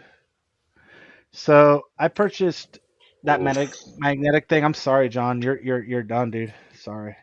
I shouldn't even have 1 on there. I went to my inventory today because I sold a few, and I was off by 1. So that 1 you're not gonna get. Sorry, John. Yeah, that's the one I want. All right. Well, then I'll order the other one. I mean, that's because I have it. That's because I have it in my cart. No, I gotta get rid of that, dude. No, this afternoon. That's why I was late. I was putting a bunch of orders in before 5 p.m. to get to the post office. Will the springy clamp like we're showing here? Will that fit a 3.75? Will that fit a GoPro? I bet it. Yeah, sideways. Yeah, it should. Yeah, absolutely. I'll tell how many inches it is too. Let me. That would be cool. Fuck it. Do it live. If it doesn't work, I know the guy.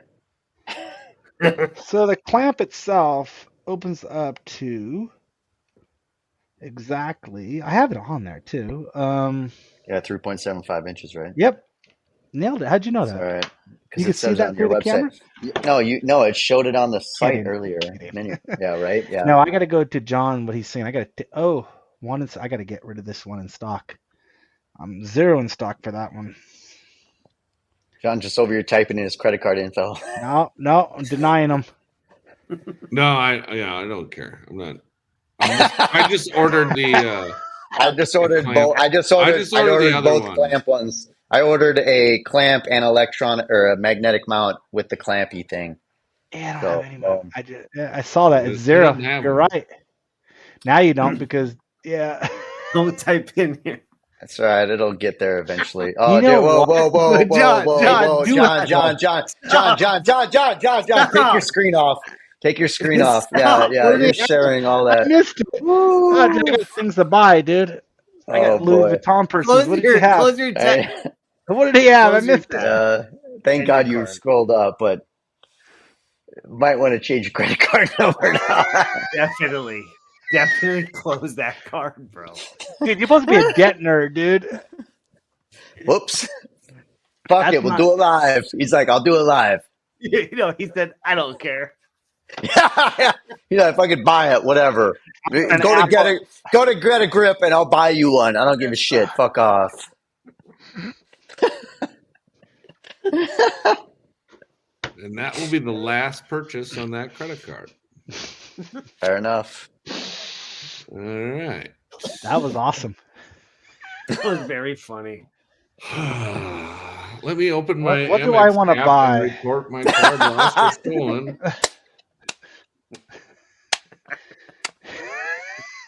Does that happen? Does that ever happen on Ryan Shutt's podcast? No, it doesn't. Yeah, right. And you come to the Dent Nerds. That's never All happened. right. How do we do this? Account.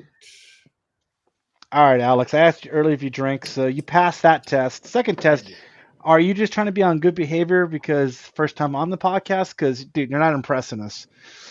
Don't feel obligated not to drink because you're like, oh, dude, I don't make a fool of myself, dude. That's what this podcast is about. I'm so used to talking to like Jack and John, not online, and I already had an oopsie. Welcome earlier, to the shit show. You know. So. What do you mean by oopsie? What do you? Sharted? Like you try to? Yeah, you're gonna fart and then you shit your pants. Yeah. Yes. Sharded. It's called sharding. No. All right. I ordered a new credit card. Oh, it's going to be a pain in the ass. I'm going to have to so many bills I'm going to have to set up. I just already bought a cruise, dude, through your card number. Yeah, right.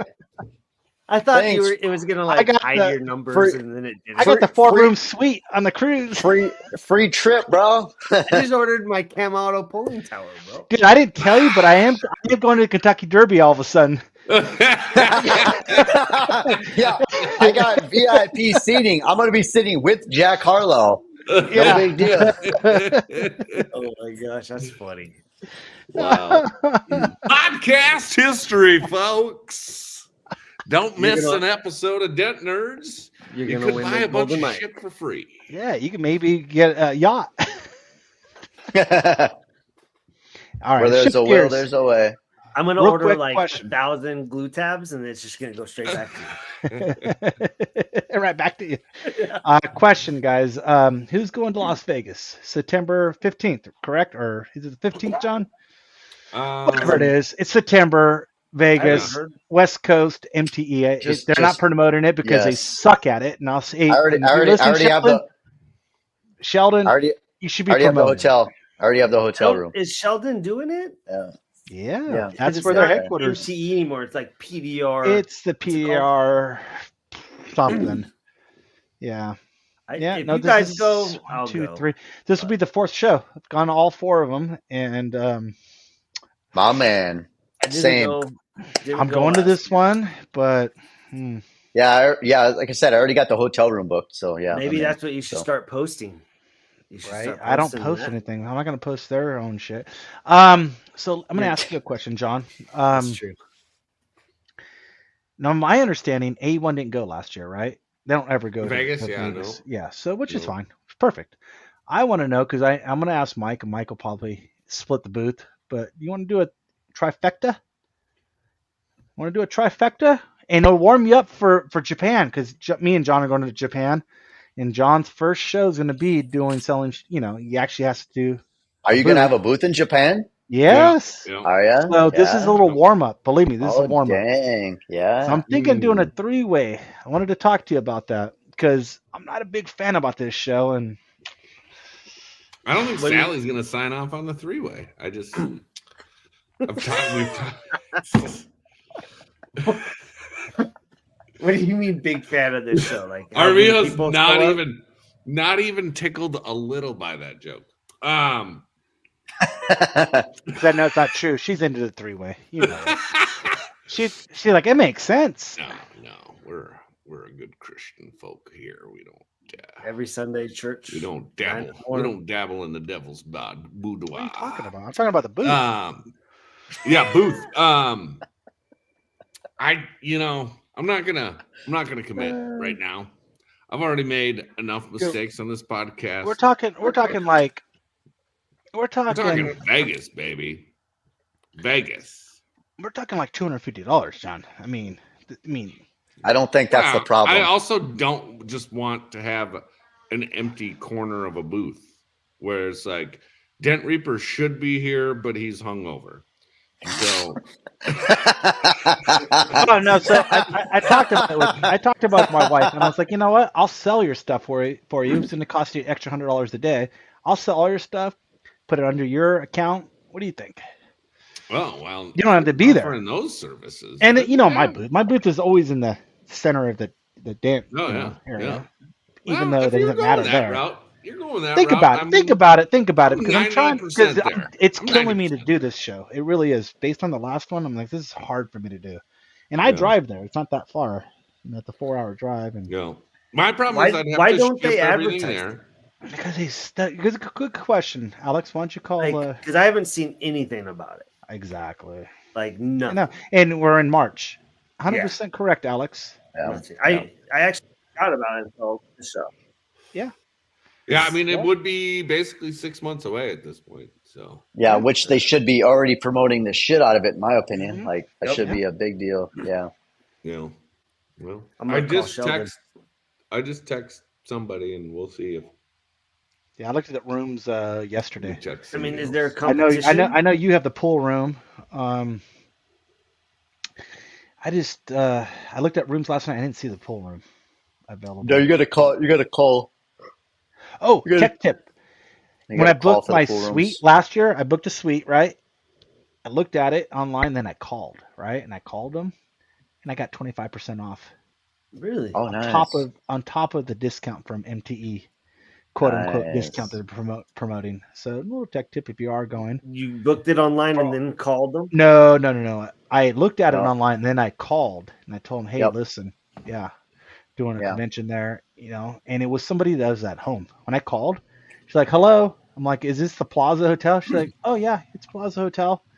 And it sounded like they're like, hey, Kenny, keep your voice down back there. They were just like at home. Remote. Yeah. Oh, hey, Carrie. There's Carrie. Hey. Yeah, so that's a little thing too. It's kind of ghetto how it runs. It's a good hotel. It's fine. I love it, but it's more the convention hall. The convention hall is the issue. Yeah. You can't get big vehicles in there. And what's the hotel? Hotel's pretty fine. good? It's a plaza. Okay. Yeah, it's same place. Yeah. It's fine. It's a plaza. But yeah. It doesn't promote a lot of vendors to go there because you can't bring big vehicles in. So do they have the Dent competition? Yep. I think it's September 27th, according to Sheldon. I just texted him. Ask him. Hey, since got him on the phone, ask him why he's not promoting it, dude. I already know his answer. We're promoting it. That's what he'll tell you. I think that's I'm not barking. These guys did. We're gonna let that one lie. Hold on, you know John, what? John. I will. My wife's in the background going, "Hey, John just bought 2 phone holders." I go, "We bought a lot more than 2 phone holders, Carrie." I also bought 2 phone holders as well. John tried to show us that he's buying phone holders online, and his credit card number went on screen. I just booked my Vegas. We bought a cruise we've also bought a cruise VIP room too. Yep. Yeah. God, I'm going to Japan now. Hey, and you, he's going, and Alex is going to Japan, and Alex going to Japan and now Matt, too. and Matt's going to Derby. Kentucky Derby. Yeah. I'm going to Derby too. You're never gonna live that down. Yeah, I'm just I'm starting to realize, like, stop it, stop. Man, Yeah. Get real tired of you guys' shit. Gonna cost me. I'm just imagining you explaining to your credit card company. So what happened? Well, Here's what I was on a happened. live podcast and I decided to broadcast all my information. That probably happens Well- more often than not. Yeah. I bet it does. True. Yeah. I bet it ain't the first. That's for sure. So, Yeah. Yeah. I'm sure. Yeah. Don't screen record that and then repost it. yeah, we'll clip it. I'm sure Yeah, we're Joe gonna Rogan. clip that I'm sure one. Joe Rogan's done that a couple dozen times. Probably. Fuck it, we'll do it live. Yeah, I don't podcast. care. What are you gonna I do? don't care. I canceled it already. It's nobody can do anything with it now. I did. That's what you think. Me with 2 tickets to Mexico. Woo! He's gonna go get Buckanora now. Buckanora. Buckanora. Jack Buckanora Bucknell. Whoop whoop. Next, I'm gonna I think I won't. next time I go, I'll. You're allowed to bring a certain amount across, like back. Yeah. They told me that. I didn't get in trouble, so you never know. Hey, I'm gonna relive on me, dude. Next Vegas night out after MTE. It's on me, guys. Dent Nerds. Well, we're gonna clip that. We're gonna clip that chunk clip and fucking that. hang on to that. Yeah. I got a credit card number. Son Put it of a on. bitch. Yeah. Oh, Go loser. ahead, use it. It's canceled. I don't give a fuck. Yeah, right. Yeah, right. Like, good luck. Oh my gosh.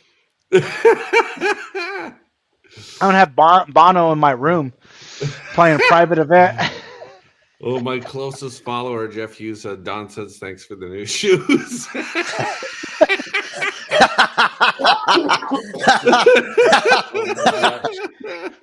See, it's worth watching Dent Nerds. You never know what you're gonna get. Dave.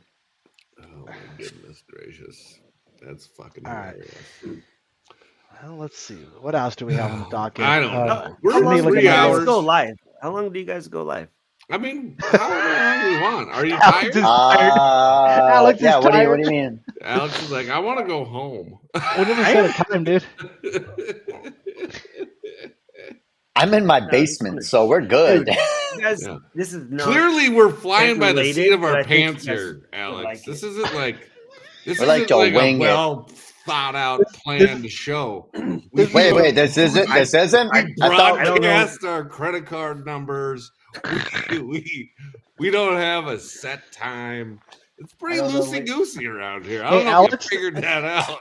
Alex is one of those guests who doesn't know how to say goodbye without being rude. That's a Midwest. He's That's, like, that's so what that's a time do you guys Midwestern goodbye. like? When do you guys usually cut out? Like, how long does it usually go on for?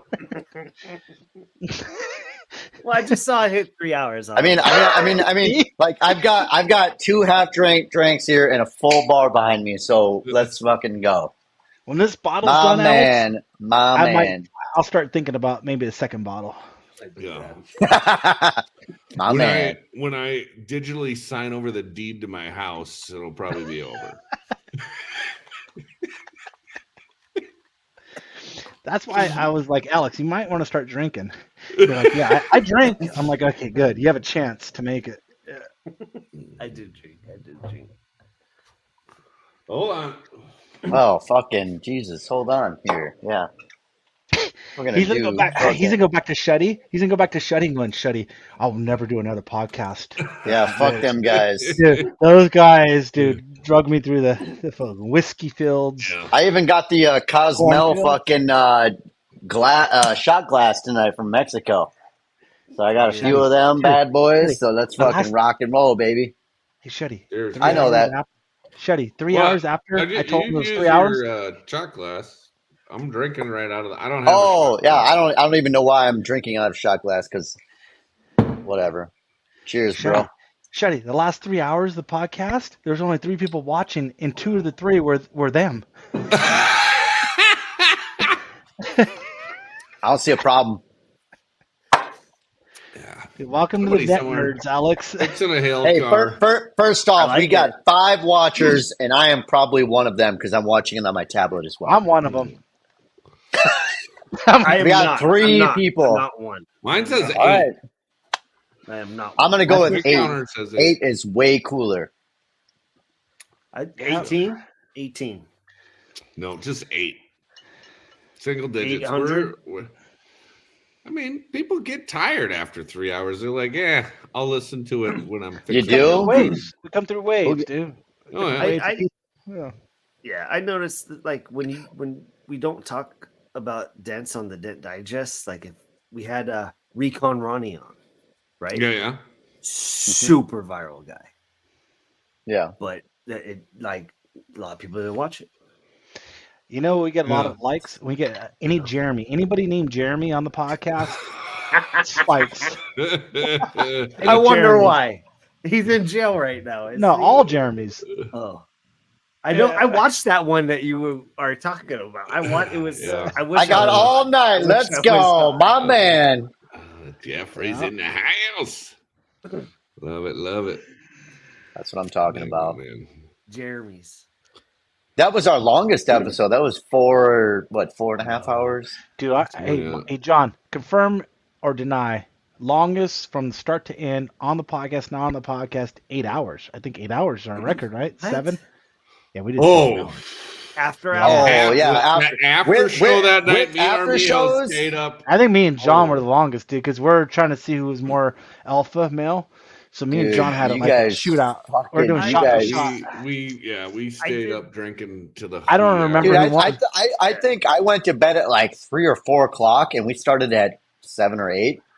Yeah. And you guys were on for at least another hour or 2. I think 2 hours. That was like, what? And then the It was next 5 morning, in the morning my time. the next morning, I get a text. I get a text from Andy Patrick. Yeah, I was going to listen to your guys' podcast, and I saw it was 4 hours and 30 minutes. Like, what the fuck? I'm like, you should have seen the after show because we went a good 3+ fucking hours easily. After That's that, why Alex is gonna. You know what, guys? I thought I was gonna hang, but I can't. I gotta go to bed. I usually am on the after show. I usually am on that. You know what I mean? dude, No, we dude, have it is different what it guests. is. On the after show, we have different guests. Yeah. Yeah. Yeah. Yeah. Well, I think we should probably just move. Izzy, to the I got. after show. Hey, dude, I Before got I give Izzy's up number. another credit I got card Izzy's for number. Should we invite Izzy? Yes. Dude, let's do it now live. Let's do it live. You got the do link. it. Just send him the link. I know. Let me just see if I could. No make sure. way. It's like, don't do it. Yes. It's like, No. We I can hit the want highest it to be numbers done, ever. but holy shit! Do not go post here. Let's just go. What's- Don't go what's- postal. Famous. What's the other guy? Alan? Invite him too. No, I don't have Alan. I have PDR Peterson. Close enough. Izzy. Man, Is oh, man. Izzy and Alan? Is that Izzy? No. 2 separate guys. Alan and the other guy? Or the I've never seen them both in the same room, so I don't know. no, in the Facebook group. Clark Kent. The in charge of that Facebook group. I don't know. Like, oh, who's this guy? It's not Jack Bucknell. Holy shit, who's this guy? It would Holy be shit, yeah. See, yeah, John's the same way. Holy shit, different. dude, we got like Patagonia, like Hey from guys. Minnesota. Oh, Hey fuck. guys. What the hell's going on here? Goddamn! Please put the hat and the glasses back on. Hurry. Damn. Never seen John so naked in my life. Wow. Giving up my credit card. All right, guys. stripping. Hey, listen. Stand by. I'm gonna call Peterson. You're calling whom? Peterson. Oh my. This is really happening. Do it live. This is good. Let's go. This is be good. I'm pretty sure this is not how you win a golden mic. This is. not. This Yeah, it is. Yeah, it This- is. Yeah. You're educating the industry. Fuck around and find out. Yeah, right here. He's not answering. He's scared. He's He's scared. trying to. He's still We're trying. attempting to acquire. Dude, what is it? What is it, like Yes. 7 o'clock there or fucking Hmm. 8 o'clock Eight. there? It's 8:20. It's 7. 8:20. It's 7 him. 8:20. 8:20. Yeah. You guys are on the same note because of your weird daylight savings ban. Very weird. Earlier, He didn't answer. No dice. Well, probably watching. He's probably one of the 8 people watching. no, Going, don't fuck answer that. I'm not fucking answering that. Fuck no. Oh my gosh. Why would he? He has thousands of followers. He doesn't need us. Doesn't need us. Hold on. Let me try Izzy. I've never Wow. Let me call Izzy. Hold You know on, what? dude. Oh my God. We're not gonna win Yeah. the golden mic. We're gonna win the golden spoon because Armijo is just stirring the pot. That's a good point. That's a good award.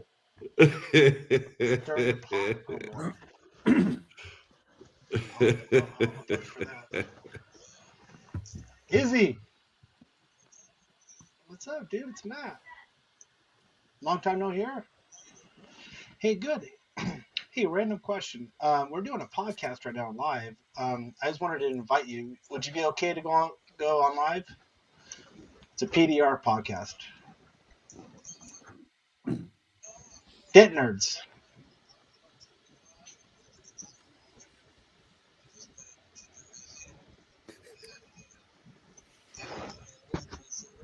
I'm just not bothering anybody right now and just keeping everything cool. And maybe in the near future, I might get back to the VC Dent website, you know? Yeah, no, I just wanted to talk to you, dude.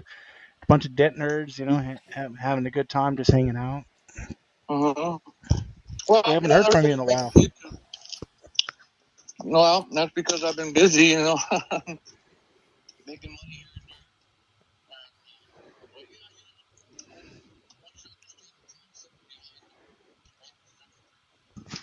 Then you're okay, you know. It's really just a matter of weakening the crowns without damaging the center, you know what I mean? And, yeah. So anyway, I appreciate the call, but yeah, I'm gonna have to decline on that one. Okay. All right, man. I just thought, you know, you bring some knowledge to the community. If I had to start all over again, I would probably have joined Dent Wizards and go on from there. You know, to be honest with you, that would have been a lot easier, a lot simpler. I wouldn't have made so many people angry. Well, I don't even know what's going on with that, but I just haven't heard from you in like a year or so. So I was like, oh, dude, let me call this guy, dude. Your name came up. Or like, dude, like, remember Izzy? I was like, yeah, I remember Izzy. I met Izzy. Let's, you know, let me give this guy a call, dude. I bet this guy will come on the podcast with us, dude. He gives like, you know, a history of like how it all started. But no pressure. We're all nice people, dude. I just thought, you know, no pressure. If you can't make it, We appreciate it though. Right now, I'm just staying on the down low, and you know, you guys are doing great, and just good luck with the podcast. Okay. no, I appreciate that. No, I tell people, I go, dude, I've been to Izzy's place, dude. People all the time ask me, they're like, no, you've been to Izzy? I go, yeah. They're like, how did it go? You know, what was it like? They don't believe me. Half the people don't believe me. I tell them, like, dude, I met Izzy, dude. I try to go over there and, you know, hang out with them. And To be honest with you, if I needed to do it all over again, like I said, I'd probably go to Dent Wizard and start again, you know. But if I wanted to just practice, I probably would have made my own flat bar like Sal Contreras and used that thing instead of spending money on an RDI 36. I would accomplish the same thing or the same either successes or the same failures with just a flat bar with a slot. That's what I would have did. However, the difference I would recommend is to go to like A1 Tools and get a tip set, because then you can start painting that with a flat wide tip, generally speaking, correct? But as soon as you start getting into flexible metal, then you got to go into sharper tips. Hey, dude, listen, we're on the same page, Izzy. That's why I'm calling you. I'm like, there's so much knowledge that you have that you're just not sharing. And I don't know about you, but I'm like, dude, I like to, like, if I know something, someone that doesn't know, they're not aware of, I like to share that with people. I'm just, it's, some people are not, some people are not cool with that. I really love it. And I know you are too. So that's why I thought of you. I was like, you know what, dude, what you're talking about right now is exactly what people are looking for. People that don't know anything, right? We're talking about people that don't actually know what they're doing in PDR. They need knowledge like that, dude. Because I'm being serious. They really do. So it's like, dude, you have it. Why don't come on the podcast? Let me send you a link. I can't honestly, but not the A1 Tools that has the tip set. It's the Ultra tip set. And also, as far as videos, A1 Tools sells. Well, I think this is how it ends. This has been an amazing episode of Dent Nerds. And when I'm ready to come back out again, I'll come back out again. The last thing I need is Mike Toledo calling me up again and saying, "Hey, I'm going to call the cops on you if you, and put a restraining order on me simply because I talked to him a little bit too much." I don't need static like that. The guy's a big guy. And if I'm some sort of a threat to him, then more power to him. He lives right down the street from me, so I don't want to have anything to do with that guy with an attitude like that. Okay, and till next time. Okay, I'm gonna keep it nerdy.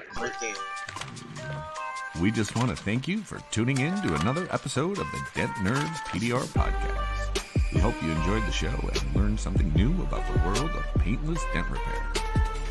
We'll be back next month with another exciting episode, so be sure to join us. In the meantime, don't forget to share our podcast with your friends, join the Dent Nerds Facebook group, subscribe to our YouTube channel, and leave us a review on your favorite podcast app. Thanks for listening, and we'll see you next time on the Dent Nerds PDR podcast.